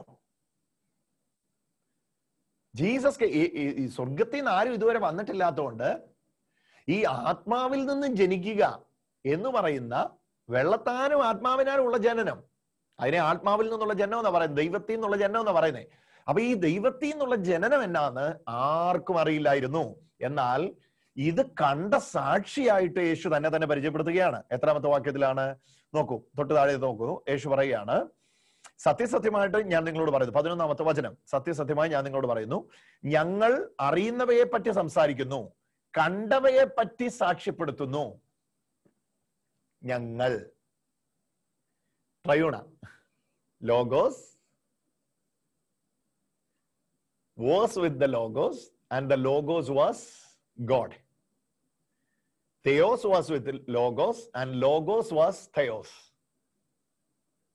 ഇവിടെ ബഹുവചന പ്രയോഗം. ഞങ്ങൾ കണ്ടതിനെ പറ്റി ശിഷ്യന്മാരെ കൂട്ടിയിട്ടില്ല. അപ്പം ഈശോയും പരിശുദ്ധ റൂഹായും പിതാവും കണ്ടു, അല്ലെങ്കിൽ അവർക്ക് അറിവുള്ള ഒരു സ്വർഗീയ രഹസ്യം നമ്മോട് പറയുകയാണ്. എന്താണ്? വെള്ളത്താലും ആത്മാവിനാലുമുള്ള ജനനം. വെള്ളത്താലും ആത്മാവിനാലുമുള്ള ജനനം. A rebirth or a born again experience through the water and the spirit. When you are born again, you are born of God, born from the life of God, born of the spirit. അതാണ് വേറൊരു വാക്കിൽ, born of the spirit. അപ്പൊ ഇത് കണ്ട born of the spirit എങ്ങനെയാണെന്ന്, ആത്മാവിൽ നിന്ന് ജനിച്ചവൻ എങ്ങനെയാന്ന് കണ്ടത് ഞങ്ങളാണ്. ആരായി ഞങ്ങള്? പിതാവും പുത്രനും പരിശുദ്ധാത്മാവും. വേറെ ആർക്കും അറിയത്തില്ല. അപ്പൊ ഞങ്ങളിൽ നിന്ന് ഒരാൾ താഴെ വരികയാണ്. Theos was with logos. That logos ഇൻകാർണേറ്റഡാ, ജഡമെടുത്തു, മാംസം സ്വീകരിച്ചു, വന്നിട്ട് നിങ്ങളോട് പറഞ്ഞു തരികയാണ്. എന്നിട്ട് ചോദിക്കുകയാണ്, ഭൂമിയിലുള്ളത് പറഞ്ഞാൽ മനസ്സിലാകുകയല്ലേ, പിന്നെ എങ്ങനെയാ സ്വർഗത്തിലേത് പറയുന്നത്? അപ്പൊ ഇതൊരു വലിയ മിസ്റ്ററിയാണ്, ഇതൊരു വലിയ രഹസ്യമാണ്. ഇതാണ് സെയിന്റ് അഗസ്റ്റിൻ നമ്മോട് സംസാരിക്കുന്നത്. വിശുദ്ധ അഗസ്റ്റിൻ നമ്മളോട് പറയുന്നത് ഇതാണ്, ഇൻവിസിബിൾ ആയിട്ടുള്ള ദൈവത്തിന്റെ സൂപ്പർ നാച്ചുറൽ ഗ്രേസ് നമ്മൾ തന്നിട്ടുണ്ട്. ഏതാ? ആത്മാവിൽ നിന്ന് ജനിക്കുക എന്ന് പറയുന്ന അത്യപൂർവമായ കാര്യത്തിലേക്ക് ദൈവം നമ്മെ വിളിച്ചിട്ടുണ്ട്. He has called us to be the born of God, born again, born from the Spirit. He has called us. That is the invisible grace. Now, that is coming into the reality through the visible sign. അദൃശ്യമായ ദൈവത്തിന്റെ വരദാനത്തെ ദൃശ്യമായ പ്രതീകത്തിലൂടെ actualise ചെയ്യുകയാണ് സഭ, actual ആക്കുകയാണ്. അപ്പൊ ഇവിടെ പ്രാധാന്യമുള്ളത്, of course ഇവിടെ പ്രാധാന്യമുള്ളത് സ്നാപകനല്ല, സ്ഥാനാർത്ഥിക്കുമല്ല, അവര് baptism എടുക്കുന്ന സമയത്തിനല്ല. ഇതെല്ലാം പ്രാധാന്യം വരുന്നത് നമുക്കറിയാം. ഇപ്പം എന്റെ കുഞ്ഞിനെ ബിഷപ്പ് മാമോദിസ കൊടുക്കണം എന്ന് ആഗ്രഹിക്കുന്നവരുണ്ട്. Nothing wrong in that. ശ്രേഷ്ഠ അഭിഷിക്തം വന്ന് മേൽപ്പട്ടക്കാരൻ വന്നത് ചെയ്യട്ടെ, നല്ലത്. പക്ഷെ ഇവിടെ അതിനേക്കാളെല്ലാം പ്രധാനപ്പെട്ടതാണ് മാമോദിസയുടെ സമയത്ത് കുഞ്ഞിനെ വെള്ളയോട് പിടിക്കണം കേട്ടോ. മാമോദിസയ്ക്ക് ഫോട്ടോഗ്രാഫർ മസ്റ്റാ കേട്ടോ. പിന്നെ വീഡിയോഗ്രാഫിയുടെ കാര്യം പറയണ്ടല്ലോ. അത് കഴിഞ്ഞ് എല്ലാവർക്കും ചിക്കൻ ബിരിയാണി കൊടുക്കണം കേട്ടോ. വീട്ടിൽ നിന്ന് കുറച്ചുപേരെ ഹോളിലേക്കും ഹോളിൽ നിന്ന് കുറച്ചുപേരെ വീട്ടിലേക്കും. ഏയ് സ്റ്റോപ്പ് ഓൾറെ, ഇതൊന്നും അല്ല പ്രധാനപ്പെട്ടത്. നിങ്ങൾ ബിരിയാണി കഴിച്ചു, നേരം വിളക്കം പോയി, നിങ്ങൾ ഫോട്ടോ എടുത്തു, അടുത്ത മൊബൈൽ മറമ്പഴോ അല്ലെ എപ്പോഴേലും ഡിലീറ്റ് ആയി പോയ പിള്ളേര് കളിച്ച ഡീൽ പോയി. But you need to understand what is the secret there. This is heavenly birth. This is born of God, born from the life of God. ദൈവത്തിന്റെ ജീവനിൽ നിന്നുള്ള ജീവനാണ്. അതാ അതിന്റെ പ്രാധാന്യത. അതല്ലാതെ എടുക്കുന്ന സ്ഥലത്തിന്റെയോ അന്ന് കൊടുത്ത സാരിയുടെയോ കൊച്ചിനെ ഉടുപ്പിച്ച് വെള്ളത്തുണിയുടെയോ കൊച്ചിനെ മുമ്പോട്ട് കൊണ്ടുവന്ന തലതൊട്ടപ്പന്റെയോ തലതൊട്ടമ്മയുടെയോ ഇതൊന്നും അല്ല അവിടെ പ്രാധാന്യത. What is the mystery behind this? What is the mysterion? What is the secret? സ്വർഗീയ രഹസ്യമാണിത്. ആര് കണ്ടു? ഞങ്ങള് കണ്ടു എന്ന് പറഞ്ഞാൽ വെള്ളവും ആത്മാവും ചേർന്ന് നടക്കുന്ന ഒരു ജനനം എങ്ങനെയാണെന്ന് ഞങ്ങൾ കണ്ടു. ആര് കണ്ടു? പിതാവും പുത്രനും പരിശുദ്ധാത്മാവുമായവൻ കണ്ടു. ആ കണ്ടവരിൽ ഒരാൾ താഴെ ഇറങ്ങി വന്നിട്ട് ഇപ്പൊ പഠിപ്പിക്കുക. ഓ കമോൺ. കണ്ടവരിൽ ഒരാൾ താഴെ ഇറങ്ങി വന്നിട്ട് ഇപ്പൊ പഠിപ്പിക്കുകയാണ്. This is what baptism is, this is what sacrament is. ഇതാണ് മാമോദീസ എന്ന് കണ്ടതിൽ ഒരാൾ വന്ന് പഠിപ്പിക്കുക. ഞങ്ങൾ കാണിച്ചു. നോക്കതാ പറയുന്നത്. എന്നിട്ടും സത്യസത്യമായിട്ട് ഞാൻ നിങ്ങളോട് പറയുന്നു, ഞങ്ങൾ അറിയുന്നതിനെ പറ്റി സംസാരിക്കുന്നു, കണ്ടവയെ പറ്റി സാക്ഷ്യപ്പെടുന്നു. 11ാമത്തെ വചനം. എന്നിട്ടും ഞങ്ങളുടെ സാക്ഷ്യം നിങ്ങൾ സ്വീകരിക്കുന്നില്ല എന്ന് പറഞ്ഞാൽ നിങ്ങൾ ഇപ്പോഴും വിചാരിച്ചിരിക്കുന്നത് എന്റെ സ്നാനം ശരിയായില്ലെന്ന് തോന്നുന്നു. അന്ന് എനിക്ക് പ്രായമായില്ലായിരുന്നല്ലോ, ഒന്നുകൂടെ ഒന്ന് മുങ്ങാത്തോണ്ടായിരിക്കും ഈ പ്രശ്നങ്ങളൊക്കെ നിൽക്കുന്നത്. ഓ, എന്നെ കുളിപ്പിച്ച സ്ഥലം ശരിയായില്ല, അവിടെ പോത്തിനെ കുളിപ്പിക്കുന്ന സ്ഥലമായിരുന്നു. നിങ്ങളുടെ വിഷയം ഇതിന്റെ പുറകെയൊക്കെയാണ്. സോ ഞാനിത് പറയുമ്പോൾ വിഷമിക്കരുത്, കാരണം ഇതിന്റെ കണക്ഷൻ ഞാൻ എടുത്തു വരാം. അപ്പം നിങ്ങൾക്കത് ഈസി ആയിട്ടത് you will be understanding this. ഞാനിത് കാരണം ഈ ബാപ്റ്റിസം ജീസസ് കൊടുക്കുമ്പോ, ജോൺ കൊടുക്കുമ്പോ ഒരു കാര്യം പറഞ്ഞു. അതാണ് ആക്ച്വലി ഇവിടെ നടക്കുന്നത്. ഓക്കെ, ജോൺ 1:26 ആണ് ആ റെഫറൻസ് എഴുതി വെച്ചു. യോഹന്നാൻ പറഞ്ഞു, ഞാൻ ജലം കൊണ്ട് സ്നാനം നൽകുന്നു, എന്നാൽ നിങ്ങൾ അറിയാത്ത ഒരുവൻ നിങ്ങളുടെ മധ്യേ നിൽപ്പുണ്ട്, അവൻ എന്റെ പിന്നാലെ വരുന്നുണ്ട്. ഓക്കെ, യോഹന്നാൻ പറഞ്ഞു, ഞാൻ ജലം കൊണ്ട് സ്നാനം നൽകുന്നു, എന്നാൽ നിങ്ങൾ അറിയാത്ത ഒരുവനോട് നിൽപ്പുണ്ട്, എന്റെ പിന്നാലെ വരുന്നവന്റെ ചെരുപ്പിന്റെ വാറ് അഴിപ്പാൻ ഞാൻ യോഗ്യനല്ല. യോഹന്നാൻ സ്നാനം നൽകിയത് യോർദാന്റെ കര ബഥാനിയിലായിരുന്നു. അടുത്ത ദിവസം യേശു വരുന്ന കണ്ടിട്ട് യോഹന്നാൻ പറയാണ്, ആത്മാവ് പ്രാപന 32 മുതലുള്ള വാക്യങ്ങൾ. ഞാൻ അവനെ അറിഞ്ഞിരുന്നില്ല, എന്നാൽ അവനെ ഇസ്രായേലിന് വെളിപ്പെടുത്തുവാൻ വേണ്ടിയാണ് വന്നു ജലം കൊണ്ട് ജലത്താൽ സ്നാനം നൽകുന്നത്. ആത്മാവ് പ്രാവിനെ പോലെ സ്വർഗത്തിൽ നിന്ന് ഇറങ്ങി വന്ന് അവന്റെ മേൽ ആവസിക്കുന്നത് ഞാൻ കണ്ടു എന്ന് യോഹന്നാൻ സാക്ഷ്യപ്പെടുത്തി. ഞാൻ അവനെ അറിഞ്ഞിരുന്നില്ല, എന്നാൽ ജലം കൊണ്ട് സ്നാനം നൽകാൻ എന്നെ അയച്ചവൻ എന്നോട് പറഞ്ഞു, ആത്മാവ് ഇറങ്ങി ആരുടെ മേൽ വസിക്കുന്നോ. അപ്പൊ ഇവിടെ മുതലാണ് ഈ ഒരു കണക്ഷൻ നമ്മൾ കാണുന്നത്. Water and spirit. നേരത്തെ യോഹന്നാൻ വെള്ളത്തിൽ മുക്കുന്നുണ്ട്. യോഹന്നാന് മുമ്പും ജൂയിഷ് ലീഡേഴ്സ് ചെയ്യുന്നുണ്ട്. നൗ ജോൺ ഈസ് ടെസ്റ്റിഫൈങ്, ഞങ്ങളെല്ലാം വെള്ളം കൊണ്ടുള്ള പരിപാടിയേ ഉള്ളൂ, ഞങ്ങൾക്കെല്ലാം വെള്ളം കൊണ്ടുള്ള കളിയെ അറിയത്തുള്ളൂ. പക്ഷേ വേറൊരാള് വരും, ആ വെള്ളത്തോട് കൂടെ, ഓ മൈ ഗാഡ്, ആത്മാവ് ചേർന്ന് വരും. അപ്പൊ അവിടെ ഒരു റീബർത്ത് സംഭവിക്കും, ഒരു വീണ്ടും ജനനത്തിന്റെ സ്നാനം തരും, പുനർജനന സ്നാനം. ഓ ഹല്ലേലൂയ. തീത്തോസ് 3:5 പറഞ്ഞ പുനർജനന സ്നാനം, അതാണ് വീണ്ടും ജനന സ്നാനം. Baptism of rebirth, baptism of born again, baptism of born of God. ദൈവത്തിൽ നിന്ന് ജനിക്കുന്ന പുനർജനനത്തിന്റെ സ്നാനം. തീത്തോസ് 3:5. ആ പുനർജനനത്തിന്റെ സ്നാനത്തിൽ സംഭവിക്കുന്ന ഏറ്റവും വലിയ രഹസ്യമാണ് എന്താ? ദൈവത്തിൽ നിന്ന് ഒരുവൻ ജനിക്കുകയാണ്. ഹല്ലേലൂയ. ദൈവത്തിൽ നിന്ന് ഒരുവൻ ജനിക്കുകയാണ്. അതാണ് ഇവിടെ നമ്മൾ 3-ാം അധ്യായത്തിൽ വരുമ്പോൾ കാണുന്നത്. ഇപ്പൊ ഇനി നിങ്ങൾ ആ പിക്ചർ ഒന്ന് നോക്കിക്കോ. ഭൗമിക കാര്യങ്ങളെ പറ്റി പറഞ്ഞാൽ 12-ാമത്തെ വാക്യം, ഭൗമിക കാര്യങ്ങളെ പറ്റി ഞാൻ നിങ്ങളോട് പറയുന്നത് നിങ്ങൾ വിശ്വസിക്കുന്നില്ലെങ്കിൽ സ്വർഗീയ കാര്യങ്ങൾ. സോ ഇത് സ്വർഗീയ കാര്യമാ. പറഞ്ഞേ എന്നോട് ചേർന്ന് പറഞ്ഞു, ഇത് സ്വർഗീയ കാര്യമാ, ഇത് ഹെവൻലി തിങ്സാ, ഇത് എർത്തലി അല്ല. അതുകൊണ്ടാണ് സെയിന്റ് അഗസ്റ്റിൻ പറയുന്നത്, this is the sign of the invisible grace. That invisible grace was given by the Father through the ascension of Jesus Christ. അതാ താഴോട്ട് വായിക്കുമ്പോൾ പറയും, സ്വർഗത്തിൽ നിന്ന് ഇറങ്ങി വന്ന മനുഷ്യപുത്രനല്ലാതെ മറ്റാരും സ്വർഗത്തിൽ കയറിയിട്ടില്ല. ഇനി അങ്ങോട്ട് പറയുന്ന മുഴുവൻ ഇതിന്റെ എക്സ്പ്ലനേഷനാ. താഴോട്ട് നിങ്ങൾ വായിച്ചോ. മോശ മരുഭൂമിയിൽ പിച്ചള സർപ്പത്തെ ഉയർപ്പിയതുപോലെ തന്നിൽ വിശ്വസിക്കുന്ന ഏവനും നിത്യജീവൻ ഉണ്ടാകേണ്ടതിന് മനുഷ്യപുത്രൻ ഉയർത്തപ്പെടേണ്ടിയിരിക്കുന്നു. തന്നിൽ വിശ്വസിക്കുന്നവന് നിത്യജീവൻ ഉണ്ടാകേണ്ടതിന് മനുഷ്യപുത്രൻ ഉയർത്തപ്പെടേണ്ടിയിരിക്കുന്നു. എന്തെന്നാൽ അവനിൽ വിശ്വസിക്കുന്ന, യോഹന്നാൻ 3:16 ഏറ്റവും പ്രധാനപ്പെട്ട വാക്യം, 3-ാം അധ്യായത്തിലെ ഏറ്റവും പ്രധാനപ്പെട്ട വാക്യം, പുതിയ നിയമത്തിൽ തന്നെ ഏറ്റവും പ്രധാനപ്പെട്ട വാക്യം. അവനിൽ വിശ്വസിക്കുന്ന ഏവനും നശിച്ചുപോകാതെ നിത്യജീവൻ പ്രാപിക്കാൻ വേണ്ടിയാണ് തന്റെ ഏകജാതനെ നൽകാൻ തക്കവിധം ദൈവം ലോകത്തെ അത്രമാത്രം സ്നേഹിച്ചിരുന്നു. Cosmos and theos. Again John is connecting to the cosmos, ലോകത്തെ. God has loved the world. ദൈവം ലോകത്തെ സ്നേഹിച്ചിരുന്നു. ലോകത്തെ സ്നേഹിച്ചിട്ട് എന്റെ കൂടെ വാ. ലോകത്തെ സ്നേഹിച്ചിട്ട് സ്വർഗീയ രഹസ്യം ലോകത്തെ അറിയിക്കാൻ ദൈവം പ്ലാൻ ചെയ്തു. കണ്ടവർക്കല്ലേ പറയാൻ ഒക്കൂ? ഇങ്ങോട്ട് നോക്ക, ലുക്ക് അറ്റ് മീ. കണ്ടവർക്കല്ലേ പറയാൻ പറ്റൂ?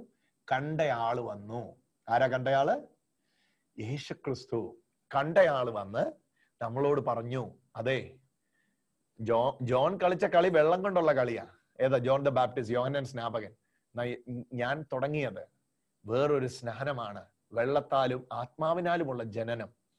ആ ജനനം എന്ന് പറഞ്ഞാൽ ദൈവത്തിൽ നിന്ന് ജനിക്കുകയാണ്.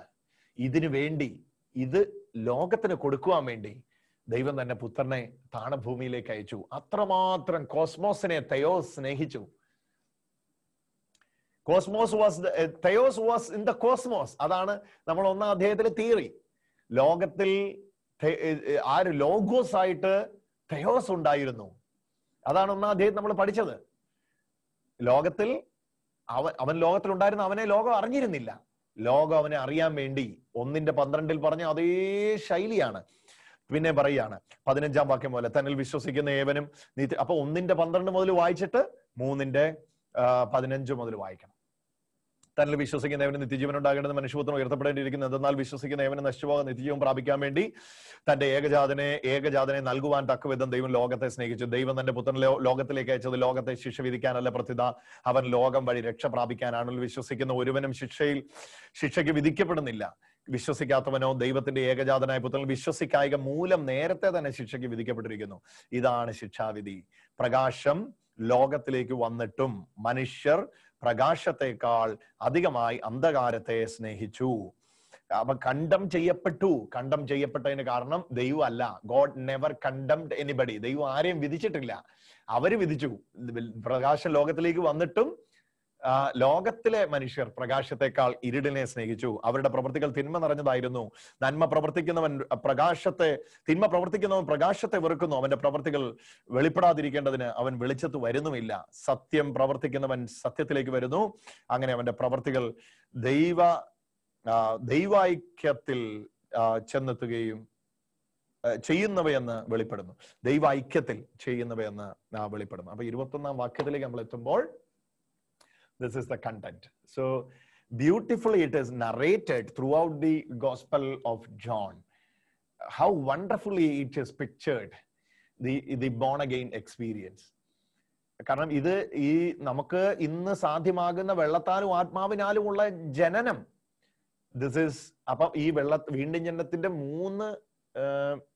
മൂന്ന് ഫ്യൂച്ചറിസ്റ്റിക് അല്ലെങ്കിൽ പാസ്റ്റ് വേർഷൻസ് ആണ് ഇവിടെ പറയുന്നത്. ലോകത്തെ സ്നേഹിച്ച പിതാവ്, അതാണ് ഫസ്റ്റ് വേർഷൻ. ലോകത്തെ സ്നേഹിച്ച പിതാവ്. രണ്ടാമത്തേതാണ് ലോകത്തെ സ്നേഹിച്ചിട്ട് പുത്രനെ അയച്ച പിതാവ്. മൂന്നാമത്തേതാണ് പുത്രനിലൂടെ ലോകത്തെ വീണ്ടെടുത്ത പിതാവ്. ആ മൂന്ന് പിക്ചറാണ് നമ്മൾ കാണുന്നത്. ആ ജോൺ 3:16 അത് നിങ്ങൾ എപ്പോഴേലും അതിനെക്കുറിച്ച് ആധികാരികമായിട്ട് പഠിക്കണം. ദൈവം തന്റെ പുത്രനെ ലോകത്തിലേക്ക് അയച്ചു. എന്തെന്നാൽ വിശ്വസിക്കുന്ന ഏവനും നശിച്ചു പോകാതെ നിത്യജീവൻ പ്രാപിക്കാൻ വേണ്ടിയാണ് ഏകജാതനായ പുത്രനെ ദൈവം ലോകത്തിലെ ഏകജാതനെ നൽകാൻ തക്കവണ്ണം ദൈവം ലോകത്തെ അത്രമാത്രം സ്നേഹിച്ചിരുന്നു. അപ്പൊ ലോകത്തെ സ്നേഹിക്കുന്ന പിതാവ് പുത്രനിലൂടെ എന്ത് ചെയ്തു? ആ വരദാനത്തെ തന്നു. അപ്പൊ ഇവിടെ ഇവർക്ക് മനസ്സിലാവുന്ന ഒരു കോണ്ടെക്സ്റ്റ് കൂടെ കൊണ്ടുവരികയാണ്. പിച്ചള സർപ്പത്തിന്റെ കടിയേൽക്കുന്ന കാലത്ത് അവിടെ ദൈവം പറയാണ്, ഒരു പിച്ചള സർപ്പത്തെ ഉയർത്തിക്കോ, അങ്ങോട്ട് നോക്കിക്കോ, രക്ഷ പ്രാപിച്ചു. സോ അന്ന് ഒരു പിച്ചള സർപ്പത്തെ മോശ എന്ത് ചെയ്തു? മരുഭൂമിയിൽ ഉയർത്തി. സർപ്പത്തിന്റെ കടിയേറ്റ ആൾക്കാർ മരിച്ചുകൊണ്ടിരിക്കുന്നവനെല്ലാം ഈ പിച്ചള സർപ്പത്തിലേക്ക് നോക്കിയോ രക്ഷ പ്രാപിച്ചു. അപ്പൊ അതേ മോഡലായിട്ട് ജീസസ് ഇവിടെ കോട്ട് ചെയ്യുകയാണ്, യോഹന്നാൻ ഇവിടെ അവതരിപ്പിക്കുകയാണ്. കാരണം യോഹന്നാന്റെ കേൾവിക്കാർക്ക് മോശ മരുഭൂമിയിൽ പിച്ചള സർപ്പത്തെ ഉയർത്തിയത് നല്ലതായിട്ട് അറിയാം. എന്നിട്ട് പറയാം, അതുപോലെ ഈശോയെ ഉയർത്തിയിരിക്കുന്നു, അവങ്കിലേക്ക് നോക്കിയാൽ മതി. അവനാണ് ലൈറ്റ്, അവനിൽ പ്രകാശം വന്നിരിക്കുന്നു. ഇനി അവനിലേക്ക് ഒരുത്തം നോക്കുന്നില്ല, അവനെയും ദൈവം ശിക്ഷിക്കുന്നില്ല, തന്നെത്താൻ ശിക്ഷാവിധിയിലായി പോവുകയാണെന്ന് വചനം പറയുകയാണ്. അതാ അവിടെ വായിക്കുന്നത്. ദൈവം എന്തെന്നാൽ അവനിൽ വിശ്വസിക്കുന്ന ഏവനും നശിച്ചു പോകാതെ ദൈവം തന്റെ പുത്രനിലേക്ക് അയച്ചത് ലോകത്തെ ശിക്ഷ വിധിക്കാനല്ല, പ്രത്യുത ലോകം അവൻ വഴിയായി രക്ഷ പ്രാപിക്കാനാണ്. അവനിൽ വിശ്വസിക്കുന്ന ഒരുവനും ശിക്ഷയ്ക്ക് വിധിക്കുന്നില്ല. വിശ്വസിക്കാത്തവൻ എങ്ങനെയാ ശിക്ഷയിലേക്ക് പോകുന്നതെന്ന് പറയുക? ദൈവത്തിന്റെ ഏകജാതന്റെ നാമത്തിൽ വിശ്വസിക്കായ മൂലം നേരത്തെ തന്നെ ശിക്ഷയ്ക്ക് വിധിക്കപ്പെട്ടിരിക്കും. അപ്പൊ അവിടെ ഇനി അടുത്ത് പിന്നെ വിശദീകരിച്ച് പറയുക, ഇതാണ് ശിക്ഷാവിധി. പ്രകാശം ലോകത്തിലേക്ക് വന്നിട്ടും മനുഷ്യൻ പ്രകാശത്തെക്കാൾ അധികമായി അന്ധകാരത്തെ സ്നേഹിച്ചു. പ്രകാശം ലോകത്തിൽ വന്നിട്ടും മനുഷ്യൻ പ്രകാശത്തെക്കാൾ ഉപരി അന്ധകാരത്തെ സ്നേഹിച്ചു. It is not God who put everyone under condemnation. It was men who purposefully went into it. അതിനകത്തോട്ട് പോവുക. He has gone into it. അതിനകത്തോട്ട് പോവുകയാണ്. അതിന് ദൈവം അല്ല ഉത്തരവാദി, മനുഷ്യൻ തന്നെയാണ് ഉത്തരവാദി. അവിടെയാണ് മനുഷ്യന് ദൈവം ജ്ഞാനത്തിലൂടെ ദൈവം അവനോട് സംസാരിക്കാനും അവനെ റിക്കൺസൈൽ ചെയ്യാനും അവനെ രക്ഷിച്ചെടുക്കുവാനും ഇഷ്ടപ്പെടുന്നത്. അത് ഈ റെവലേഷന്റെ പ്രോഗ്രസ് നമുക്ക് ലേഖനത്തിലേക്ക് വരുമ്പോൾ കാണാൻ കഴിയും. ഇപ്പൊ ഇനിഷ്യൽ റെവലേഷൻ ആയിട്ട് ഇത്രയും നമുക്ക് കാണാൻ കഴിയുന്നുവെങ്കിൽ അതിന്റെ വലിയ വളർച്ച പിന്നീട് നമ്മൾ കാണാൻ കഴിയും. അപ്പോഴാണ് ദൈവത്തിന്റെ സ്നേഹത്തിന്റെ ആ നിസ്സീമാവസ്ഥ നമുക്ക് മനസ്സിലാകുന്നത്. സോ ഇന്ന് ഏറ്റവും പ്രധാനപ്പെട്ടതായിട്ട് ഈ സ്വർഗീയ രഹസ്യം ഇത് മനസ്സിലാക്കാൻ വേണ്ടി ഭൗമികമായ ഒരു ഉദാഹരണം പറയുക. കാറ്റ്, അതിന് 8-ാമത്തെ വചനം ജോൺ 3:8. കാറ്റ് അതിന് ഇഷ്ടമുള്ളിടത്തേക്ക് വീശുന്നു, അതിന്റെ ശബ്ദം നീ കേൾക്കുന്നു, എന്നാൽ അത് എവിടെ നിന്ന് വരുന്നുവെന്നോ എവിടേക്ക് പോകുന്നുവെന്നോ നീ അറിയുന്നില്ല. എന്നിട്ട് പറയാ, ഇതുപോലെയാണ് ആത്മാവിൽ നിന്ന് ജനിക്കുന്ന ഏവനും. ബോൺ ഓഫ് ദ സ്പിരിറ്റ് അല്ലെങ്കിൽ ഈ മാമോദീസയിൽ ഇത് സംഭവിക്കുന്നോ? ഇപ്പൊ ആൾക്കാർക്ക് അത് വലിയ കൺഫ്യൂഷൻ ആണ്. മാമോദീസയിൽ ഇത് സംഭവിക്കുന്നോ? മാമോദീസ വാസ്തവത്തിൽ സംഭവിച്ചതിന്റെ ദൃശ്യമായ അടയാളമാണ്. കിട്ടിയോ? എന്താ സംഭവിച്ചത്? ബോൺ ഓഫ് ഗോഡ് ആക്കി. ആരാക്കി? പിതാവ് തന്റെ സ്നേഹത്താൽ ആക്കി. ബോൺ ഓഫ് ഗോഡ് ആക്കിയെന്ന് എന്നോട് you are selected, you are selecting God and you are refusing devil. അതാണ് അവിടുത്തെ തീരുമാനം. നീ പിശാചിനെ വിടുന്നു, സത്യദൈവത്തെ സ്വീകരിക്കുന്നു. അതാണ് ആ തീരുമാനം. ആ തീരുമാനം എടുക്കും മുമ്പ് തന്നെ ഈ ഇൻവിസിബിൾ ഗ്രേസ് ഒരു മനുഷ്യനിലേക്ക് വന്നു. അതുകൊണ്ടാണ് സെയിന്റ് ഏഴ്സൺ അങ്ങനെ പറയുന്നത്, ഇൻവിസിബിൾ ഗ്രേസ് ആണ്. Invisible grace has given even before he was born. Now he has born. ഇപ്പൊ ആ വ്യക്തി ജനിച്ചിരിക്കുന്നു ത്രൂ ദ സാക്രമെന്റ്. ആ ദൈവിക രഹസ്യത്തിലേക്ക് ഈ വ്യക്തി പങ്കാളിയാവുകയാണ്. How beautiful the sacrament is. അപ്പൊ അവിടെയാണ് ഇതിന്റെ പ്രാധാന്യം നമ്മൾ മനസ്സിലാക്കേണ്ടത്. അപ്പൊ ഈ വെള്ളത്താലും ആത്മാവിനാലും ജനിക്കുന്നു എന്ന് പറയുന്നത് ഒരു സ്വർഗീയ രഹസ്യമാണ്. അങ്ങനെ ഒരു രഹസ്യം ഇതിനകത്തുണ്ടോ? ഓരോന്നിനകത്തും ഈ രഹസ്യമുണ്ട്. അപ്പം ശരീരമാണ്. അപ്പം എന്താണ്? ശരീരമാണ്. അപ്പൊ ഇത് നമ്മൾ ലോജിക്ക് വെച്ച് അളക്കുകയാണ്. അപ്പം ശരീരമോ? അപ്പം അല്ലേ? അപ്പം എങ്ങനെയാ ശരീരമാകുന്നേ? അപ്പം എന്ന് പറഞ്ഞാൽ അപ്പം അല്ലേ? നോ. ജീസസ് പറയാണ് അപ്പം അപ്പമാണ് ഈശോ കരങ്ങൾ എടുത്തത്, അപ്പമാണ് ഈശോ നുറുക്കിയത്.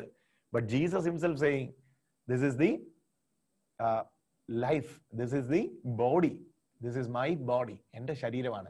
അപ്പൊ ഇത് നമ്മുടെ ലോജിക്ക് വെച്ച് നമ്മൾ അളക്കുകയാണ്. അപ്പം ശരീരമാവുമോ? അതെങ്ങനെ അപ്പം ശരീരമാകുന്നേ? അതാണ് അതിന്റെ അകത്തെ മിസ്റ്റൂരിയോൺ, അതാണ് അതിന്റെ അകത്തെ മാർമിക രഹസ്യം, അതാണ് അതിന്റെ അകത്തെ മാർമിക സത്യം. ഇതുപോലെ തന്നെയാണ് വെള്ളത്താലും ആത്മാവിനാലും ജനിക്കുമോ? അതാണ് നമ്മൾ കഴിഞ്ഞ ആഴ്ച സഭയുടെ പ്രബോധനത്തിൽ നമ്മൾ വായിച്ചത്. വെള്ളത്തിൽ പരിശുദ്ധാത്മാവിന്റെ ഇടപെടൽ ഉണ്ടാകുവാനായി സഭ ദൈവത്തോട് അപേക്ഷിക്കുന്നു എന്ന് പറഞ്ഞാൽ അവിടെ സംഭവിക്കുന്നത് ഒരു സ്വർഗീയ രഹസ്യമാണ്. മാമോദിസ സ്വീകരിച്ച ദൈവത്തിന്റെ മക്കളെ, നിങ്ങൾ എത്ര കവേർഡ് ആണെന്നറിയോ, എത്ര സുരക്ഷിതരാണെന്നറിയോ. പല സന്ദർഭങ്ങളിലും ഈ ദൈവത്തിൽ നിന്ന് ജനിക്കുക എന്നുള്ള ആ നേച്ചർ നമുക്ക് മനസ്സിലായിട്ടില്ല. ഇതെങ്ങനെയാ സംഭവിക്കുന്നതെന്ന് നിക്കോദിമോസിന് മനസ്സിലാകുന്നില്ല. കാരണം ലോജിക്ക് കൊണ്ട് ഇത് അളക്കാൻ പറ്റില്ല. This is spiritual reality. കാറ്റതിന് ഇഷ്ടമുള്ളത്തേക്ക് വീശുന്നു, എവിടുന്ന് വരുന്നു, എങ്ങോട്ട് പോകുന്നു അറിയുന്നില്ല.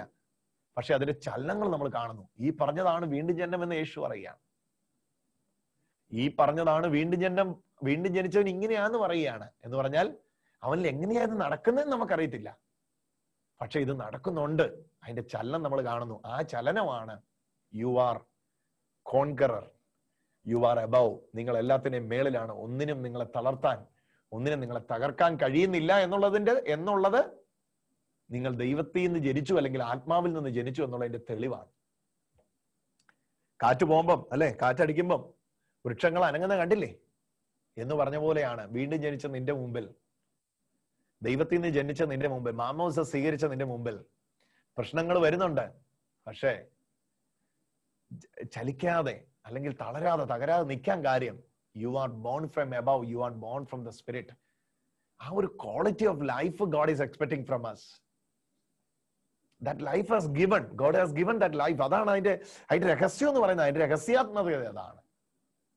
എന്റെ പ്രിയ സഹോദരങ്ങളെ, ഇതിനെക്കുറിച്ച് നിങ്ങൾ എത്രത്തോളം പഠിക്കാൻ കഴിയുമോ അത്ര. കാരണം ഇത് കർത്താവ് തന്നെ പറയുകയാണ്.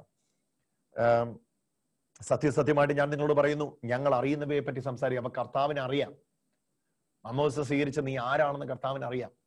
കാരണം പിതാവും പുത്രനും പരിശുദ്ധാത്മാവുമായ സർവശക്തനായ ദൈവം നിന്റെ മേൽ വരുന്ന ഈ അൺമറിറ്റബിൾ ഫേവർ കണ്ടതാണ്. ഈ അദൃശ്യമായ ദൈവത്തിന്റെ വരദാനം കണ്ടതാണ്. ട്രിനിറ്റേറിയൻ കൗൺസിലിൽ അന്നത്തെ ചർച്ചാ വിഷയം നീയായിരുന്നു. ഹലോ, ത്രിയേക ദൈവത്തിന്റെ കൂടിവരവിൽ അവര് സംസാരിച്ചത് ജയാളിയായ ജെസിയെ പറ്റിയാ, ജയാളിയായ പ്രഷീലയെ പറ്റിയാ, ജയാളിയായ സൂസനെ പറ്റിയാ. അവര് സംസാരിച്ചത് ജയാളിയായ ഡേവിഡിനെ പറ്റിയാ. സിസ്റ്റർ ഫിലോ എത്ര ജയാളിയാന്ന് അവിടെ അന്ന് ട്രിനിറ്റേറിയൻ കൗൺസിലിലെ ചർച്ച. See, we are more than conquerors. നമ്മൾ ജയാളികളെ ജയിച്ചവരാണ്. That is the assurance we have. ഇന്ന് എന്നത്തിനെയും നേരിട്, ഈ ഒരൊറ്റ ഉറപ്പ് മതി. ഞാൻ ഉയരത്തിൽ നിന്ന് ജനിച്ചവനാണ്, ഞാൻ ദൈവത്തിൽ നിന്ന് ജനിച്ചവനാണ്. ഇത് എന്നിട്ട് പറയുകയാണ്, മോശ പിച്ചള സർപ്പത്തെ, അത് രക്ഷയുടെ ത്രികാല മാനങ്ങൾ അവിടെ വിശദീകരിക്കുന്നത് കേട്ടോ. അത് വളരെ പ്രധാനപ്പെട്ടതല്ലാത്തതുകൊണ്ടാണ് ഞാൻ തൊടാത്ത. പുത്രനിലൂടെ വന്ന രക്ഷ, എന്റെ പ്രതികരണത്താൽ, കോപ്പറേഷൻ. ഇത് പ്രത്യേകിച്ച് കത്തോലിക്ക ദൈവശാസ്ത്രം പഠിക്കുന്നവർക്കറിയാം, my cooperation towards the unmerited favour, എന്റെ മേൽ പകരപ്പെട്ട തോമസ് അക്വിനാസിന്റെ ഒക്കെ ഏറ്റവും പ്രധാനപ്പെട്ട ഒരു എക്സ്പ്ലനേഷൻ വരുമ്പം അതായത് my part, my cooperation towards the unmerited favour. അത് നിങ്ങൾ എപ്പോഴെങ്കിലും സമയമുണ്ടെങ്കിൽ ആ പുസ്തകങ്ങൾ, തോമസ് അക്വിനാസിന്റെ ആ പുസ്തകങ്ങൾ വായിച്ചാൽ ഇതുപോലൊരു തിയോളജിക്കൽ ഫ്രെയിം വേറൊരിടത്തും കിട്ടില്ല. അത്രയ്ക്ക് പെർഫെക്റ്റ് ഫിറ്റ് ആയിട്ടുള്ള, ഒന്നിനു മേളിൽ ഒന്നായി അടുക്കി വെച്ച ഒരു ഫ്രെയിമാണ് തോമസ് അക്വിനാസിലൂടെ സഭയ്ക്ക് നൽകപ്പെടുന്നത്. അപ്പൊ അവിടെ കോർപ്പറേഷൻ ആണ്, my corporation towards the unmerited favour, അല്ലെങ്കിൽ അദൃശ്യമായ ദൈവത്തിന്റെ വരദാനത്തോടുള്ള എന്റെ കോർപ്പറേഷൻ. അവിടെയാണ് അത് ജോയ് ആയിട്ട് എന്നിൽ വർദ്ധിക്കുന്നത്. സോ കാറ്റ് അടിക്കുമ്പോ ചലനം കാണുന്നത് പോലെയാണ്. എവിടുന്ന് വരുന്നത് എങ്ങോട്ടത്, നിന്റെ റേഞ്ച് വേറെയാ. എന്നാലും ഒക്കെ അത് തീർത്ത് കളയും, തല്ലിക്കെടുത്തു എന്നൊക്കെ പറയുമ്പം പുറത്ത് പറഞ്ഞില്ലല്ലോ ഉള്ളിൽ പറഞ്ഞോണം, തരത്തിൽ പോയി കളിക്കടാന്ന്.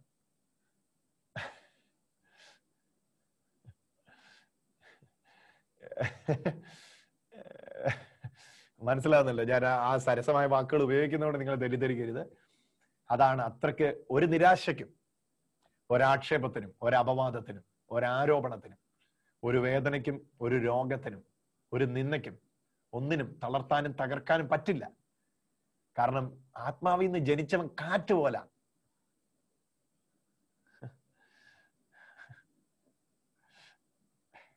ആമേൻ. പ്രസംഗിക്കാൻ തോന്നുന്നു. കാറ്റ് പോലെയാ, എവിടുന്ന് വരുന്ന എങ്ങോട്ട് പോകുന്ന അറിയത്തില്ല. ഹല്ലേലൂയ. ഒന്നായിരിക്കുന്ന ആ കൂടിന്റെ അകത്ത് ഇരുന്നോണ്ട് ആ കമ്പ്യൂട്ടറിന്റെ മുമ്പിലോ മൊബൈലിന്റെ മുമ്പിലോ ഒക്കെ ഇങ്ങനെ മസിൽ പിടിച്ചിരിക്കാതെ എന്റെ റേഞ്ച് വേറെയാണെന്ന് പറഞ്ഞേരെ.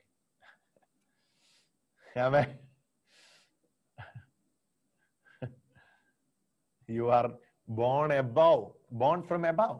നിങ്ങൾ മേളിൽ നിന്ന് ജനിച്ചവരാണ്. ഹല്ലേലൂയ. റെനീറ്റ സിസ്റ്ററെ, ഇന്ന് ആ മഠത്തിൽ മുഴുവൻ ഈ ദൈവത്തിന്റെ വചനം അങ്ങ് ആളി കത്തട്ടെ. നിങ്ങൾ അവിടെയുള്ള സിസ്റ്റേഴ്സ് മുഴുവൻ ഇന്ന് ഈ വചനത്താൽ അനുഗ്രഹം പ്രാപിക്കട്ടെ. സോ ഈ പാരഗ്രാഫ് നമ്മൾ അവസാനിപ്പിക്കുമ്പോ ഏറ്റവും പ്രധാനപ്പെട്ടത് ഈ സ്വർഗീയ രഹസ്യമാണ്. എനിക്കും നിങ്ങൾക്കും സംഭവിച്ച ഈ സ്വർഗീയ രഹസ്യം കണ്ട സാക്ഷിയായ പുത്രൻ. എനിക്ക് ഏറ്റവും ഇഷ്ടപ്പെട്ടത് ആ ഒരു എക്സ്പ്ലനേഷൻ. എന്നാ പറയുന്നത്, ആ ഒരു 11ാമത്തെ വാക്യത്തിലെ എക്സ്പ്ലനേഷൻ. സത്യം സത്യമായിട്ട് ഞങ്ങൾ നിങ്ങളോട് പറയുന്നു, ഞങ്ങൾ അറിയുന്നവയെ പറ്റി സംസാരിക്കുന്നു. ഈശോ പറയാണ്, എന്താണ് എനിക്ക് അറിയാമെന്നാണ് ഞാൻ പറയുന്നത് എന്ന് പറഞ്ഞാൽ, what is your future that I know you don't know. നിങ്ങളിപ്പം തപ്പിക്കൊണ്ടിരിക്കുകയായിരിക്കും എങ്ങോട്ടാ പോകുന്ന കാര്യങ്ങളെന്ന്. ബട്ട് ജീസസ് പറയാ, ഐ നോ. ഞാൻ അറിയുന്നതിനെ പറ്റി സംസാരിക്കുന്നു. അടുത്ത് നോക്കിക്കോണേ, കണ്ടവയെ പറ്റി സാക്ഷ്യപ്പെടുത്തുന്നു, എന്നിട്ടും ഞങ്ങളുടെ സാക്ഷ്യം നിങ്ങൾ സ്വീകരിക്കുന്നില്ല. എന്നിട്ടും നിങ്ങൾ ഇപ്പൊ പറയുകയാണ്, ഈ രോഗം എന്നെ കൊണ്ടേ പോകൂ, അവരങ്ങനെ പറഞ്ഞു, ഇവരിങ്ങനെ പറഞ്ഞു. കർത്താവിന്റെ സാക്ഷ്യം സ്വീകരിക്കുക. കണ്ടേച്ചു വന്ന കർത്താവ് ഹെവൻലി കൗൺസിലിലെ, ഞാൻ ഈ പറയുന്ന ഒട്ടും കുറയ്ക്കണ്ട, ഹെവൻലി കൗൺസിലിലെ ചർച്ചാ വിഷയമായിരുന്നു പേളി സെബാസ്റ്റ്യൻ. ദൈവം അന്ന് ദൈവപുത്രൻ, പിതാവ് പുത്രൻ പരിശുദ്ധാത്മാവും കൂടെ ഒരുമിച്ച് കൂടിയിട്ട് ചർച്ച ചെയ്ത ചർച്ചാ വിഷയമായിരുന്നു പേളി. ഞാൻ കാണുന്നവരുടെ പേരാ പറയുന്നത്, ഒന്നും തെറ്റിദ്ധരിക്കരുത്. അവിടെ പുഷ്പത്തെ ഞാൻ കാണും, ശൈലമ്മയെ ഞാൻ കാണും, സിസ്റ്റർ റെനീറ്റയെ ഞാൻ കാണും. ഇത് നിങ്ങളെ കുറിച്ചാണ് അന്ന് സംസാരിച്ചത്. കണ്ട കർത്താവ് പറയുകയാണ്. ഓ ഹല്ലേലൂയ. ഞാൻ ഒരു വാക്യോടെ വായിച്ചേക്കാം ഇനിയിപ്പം, അല്ലെ? നമുക്ക് ഇതേ യോഹന്നാന്റെ തന്നെ ദൈവത്തിൽ നിന്ന് ജനിച്ചവനെ കുറിച്ച് പറയുന്ന ലേഖനത്തിലേയും കൂടെ ഒന്ന് വായിച്ചേക്കാം, അല്ലെ? അനുസരിച്ച്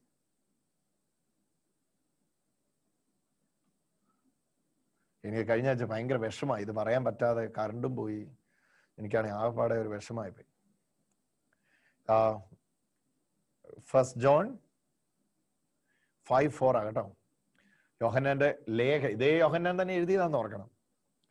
യോഹന്നാന്റെ ലേഖനം 5:4.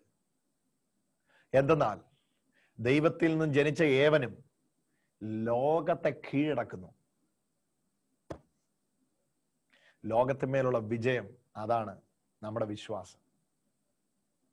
യേശു ദൈവപുത്രൻ എന്ന് വിശ്വസിക്കുന്നവനല്ലാതെ മറ്റാരാണ് ലോകത്തെ ജയിച്ചത്? ഓ ഹല്ലേലൂയ. എന്തെന്നാൽ 5:4 എന്തെന്നാൽ ദൈവത്തിൽ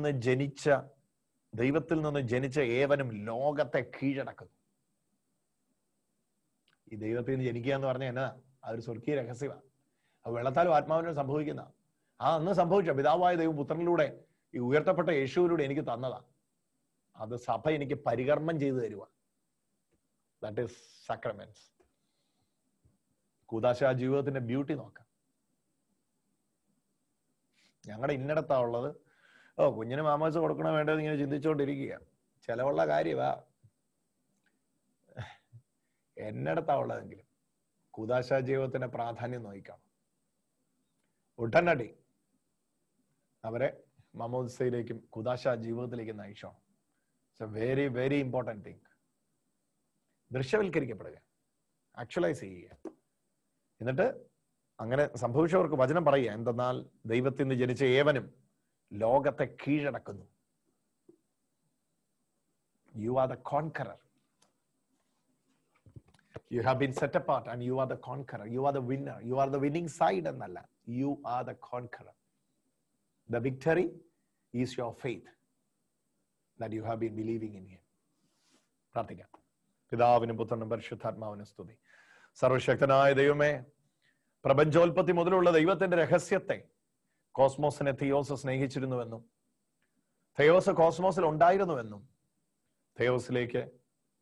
കോസ്മോസിലേക്ക് തെയോസിനെ അയച്ചുവെന്നും അയച്ചതിലൂടെ ഞങ്ങൾക്ക് എല്ലാവർക്കും ഇതിനെക്കുറിച്ച് അറിയാൻ കഴിഞ്ഞുവെന്നും സ്വർഗത്തിന്റെ സംസാര വിഷയം ഞങ്ങളായിരുന്നുവെന്നും എല്ലാം ഞങ്ങളെ കേൾപ്പിച്ചതിനായിട്ട് നന്ദി. ഇതുപോലൊരു വചനമില്ലല്ലോ.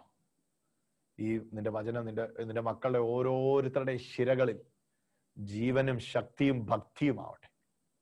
ഭയങ്കര ബലം പകരപ്പെടട്ടെ. വെട്ടിയിട്ടിടത്തുനിന്ന് തട്ടി പുറത്തു വരുന്ന തളർത്തുയരുന്ന ഒരു വൃക്ഷത്തെ പോലെ നിന്റെ മക്കൾ ചില്ല മുറിക്കപ്പെട്ടിടത്തുനിന്ന് തളർത്ത് വളർന്ന് കയറട്ടെ. പിടിച്ചു നിർത്താൻ കഴിയാത്ത അഭിഷേകം കൊണ്ട് ഓരോ മക്കളും ഇപ്പോൾ നിറയപ്പെടട്ടെ. ഒരു നെഗറ്റിവിറ്റിക്കും കണ്ണിന് മുമ്പിൽ കാണുന്നതിനോ ചെവി കേൾക്കുന്നതിനോ തൊട്ടതിനോ രുചിച്ചതിനോ അറിയുന്നതിനോ ഡോക്ടർ തന്ന റിപ്പോർട്ടിനോ കാലഘട്ടത്തിൽ വന്നതിനോ കൊറോണയ്ക്കോ കോവിഡിനോ ഒന്നിനും തളർത്താൻ കഴിയാത്ത വലിയ വിജയം ഇന്ന് ഓരോ മക്കളും അനുഭവിക്കട്ടെ. പിതാവിന്റെയും പുത്രന്റെയും പരിശുദ്ധാത്മാവിന്റെയും നാമത്തിൽ ഈ സ്വാതന്ത്ര്യം നിന്റെ മക്കളുടെ മേൽ വ്യാപരിക്കട്ടെ. ഓരോ മക്കളെയും ഞാൻ അനുഗ്രഹിച്ചുകൊണ്ട് പ്രാർത്ഥിക്കുന്നു. സാധുവായ അടിയനെ ഇത് പഠിപ്പിക്കാൻ നിന്റെ മക്കളോട് ചേർന്ന് ഞങ്ങൾക്ക് ഒരുമിച്ച് ഇത് പഠിക്കാൻ നൽകിയ അവസരത്തിനായിട്ട് നന്ദി. ആരംഭശൂരത്വം കൊണ്ട് പലരും അകന്നു പോയപ്പോൾ ഞങ്ങൾക്ക് ചേർന്ന് നിന്ന് പഠിച്ചു മുന്നേറാൻ, ഒത്തിരി പേരെ ഇത് പഠിപ്പിക്കാൻ, ഒത്തിരി പേർക്ക് ഈ ലിങ്കുകൾ അയച്ചു കൊടുത്ത് പഠിപ്പിക്കാൻ ഞങ്ങൾക്ക് ഇങ്ങനെ ഒത്തൊരുമിച്ച് നൽകിയ നല്ല കൂട്ടായ്മയ്ക്കായിട്ട് നന്ദി. 3-ാം അധ്യായത്തിന്റെ 2-ാം ഭാഗത്തിലേക്ക് അടുത്ത വെള്ളിയാഴ്ച പ്രവേശിക്കുമ്പോഴും കൃപ ഞങ്ങളോടുകൂടി ഇരിക്കണം. കർത്താവായ ക്രിസ്തു വഴി സമർപ്പിക്കുന്ന ഈ പ്രാർത്ഥനയിൽ പരിശുദ്ധ അമ്മയുടെ നിരന്തരമായ കൂടിയാശ്വാസം, നിരന്തരമായ ഞങ്ങൾക്ക് വേണ്ടിയുള്ള പ്രാർത്ഥന, സ്വർഗീയ രാജ്ഞിയുടെ ഞങ്ങൾക്ക് വേണ്ടിയുള്ള തുടർമാനമായ പ്രാർത്ഥന, സകല വിശുദ്ധരുടെയും കൂട്ടായ്മ, രക്തസാക്ഷികളുടെ വിശ്വാസത്തിന്റെ ധൈര്യം, ദൂതസഞ്ചയങ്ങളുടെ സംരക്ഷണത്തിന്റെ വലിയ കാവല്, സന്യസ്തരുടെ സമർപ്പണത്തിൽ വരുന്ന ദൈവീക വിധേയത്വം, പുരോഹിതരുടെ പൗരോഹിത്യ അധികാരത്വം, മെത്രാൻ സമിതി നിഷിദ്ധമാക്കിയ ദൈവിക അധികാരം, സഭയാം ശരീരത്തിൽ 2000 വർഷം അങ്ങയെ പ്രസാദിപ്പിച്ച സകല വിശുദ്ധരുടെയും നന്മകൾ കൊണ്ട് മുടിചൂടി നിൽക്കുന്ന അങ്ങയുടെ സഭയാം ശരീരത്തിന്റെ സർവ്വ ഐശ്വര്യത്തിൽ നിന്നുകൊണ്ട് കർത്താവായ ക്രിസ്തു വഴി സമർപ്പിക്കുന്ന പ്രാർത്ഥന കേട്ട് ഉത്തരമരുളുമാറാകണമേ. ഈശോ മിശിഹായ്ക്ക് സ്തുതിയായിരിക്കട്ടെ. ഹല്ലേലൂയ. Take care.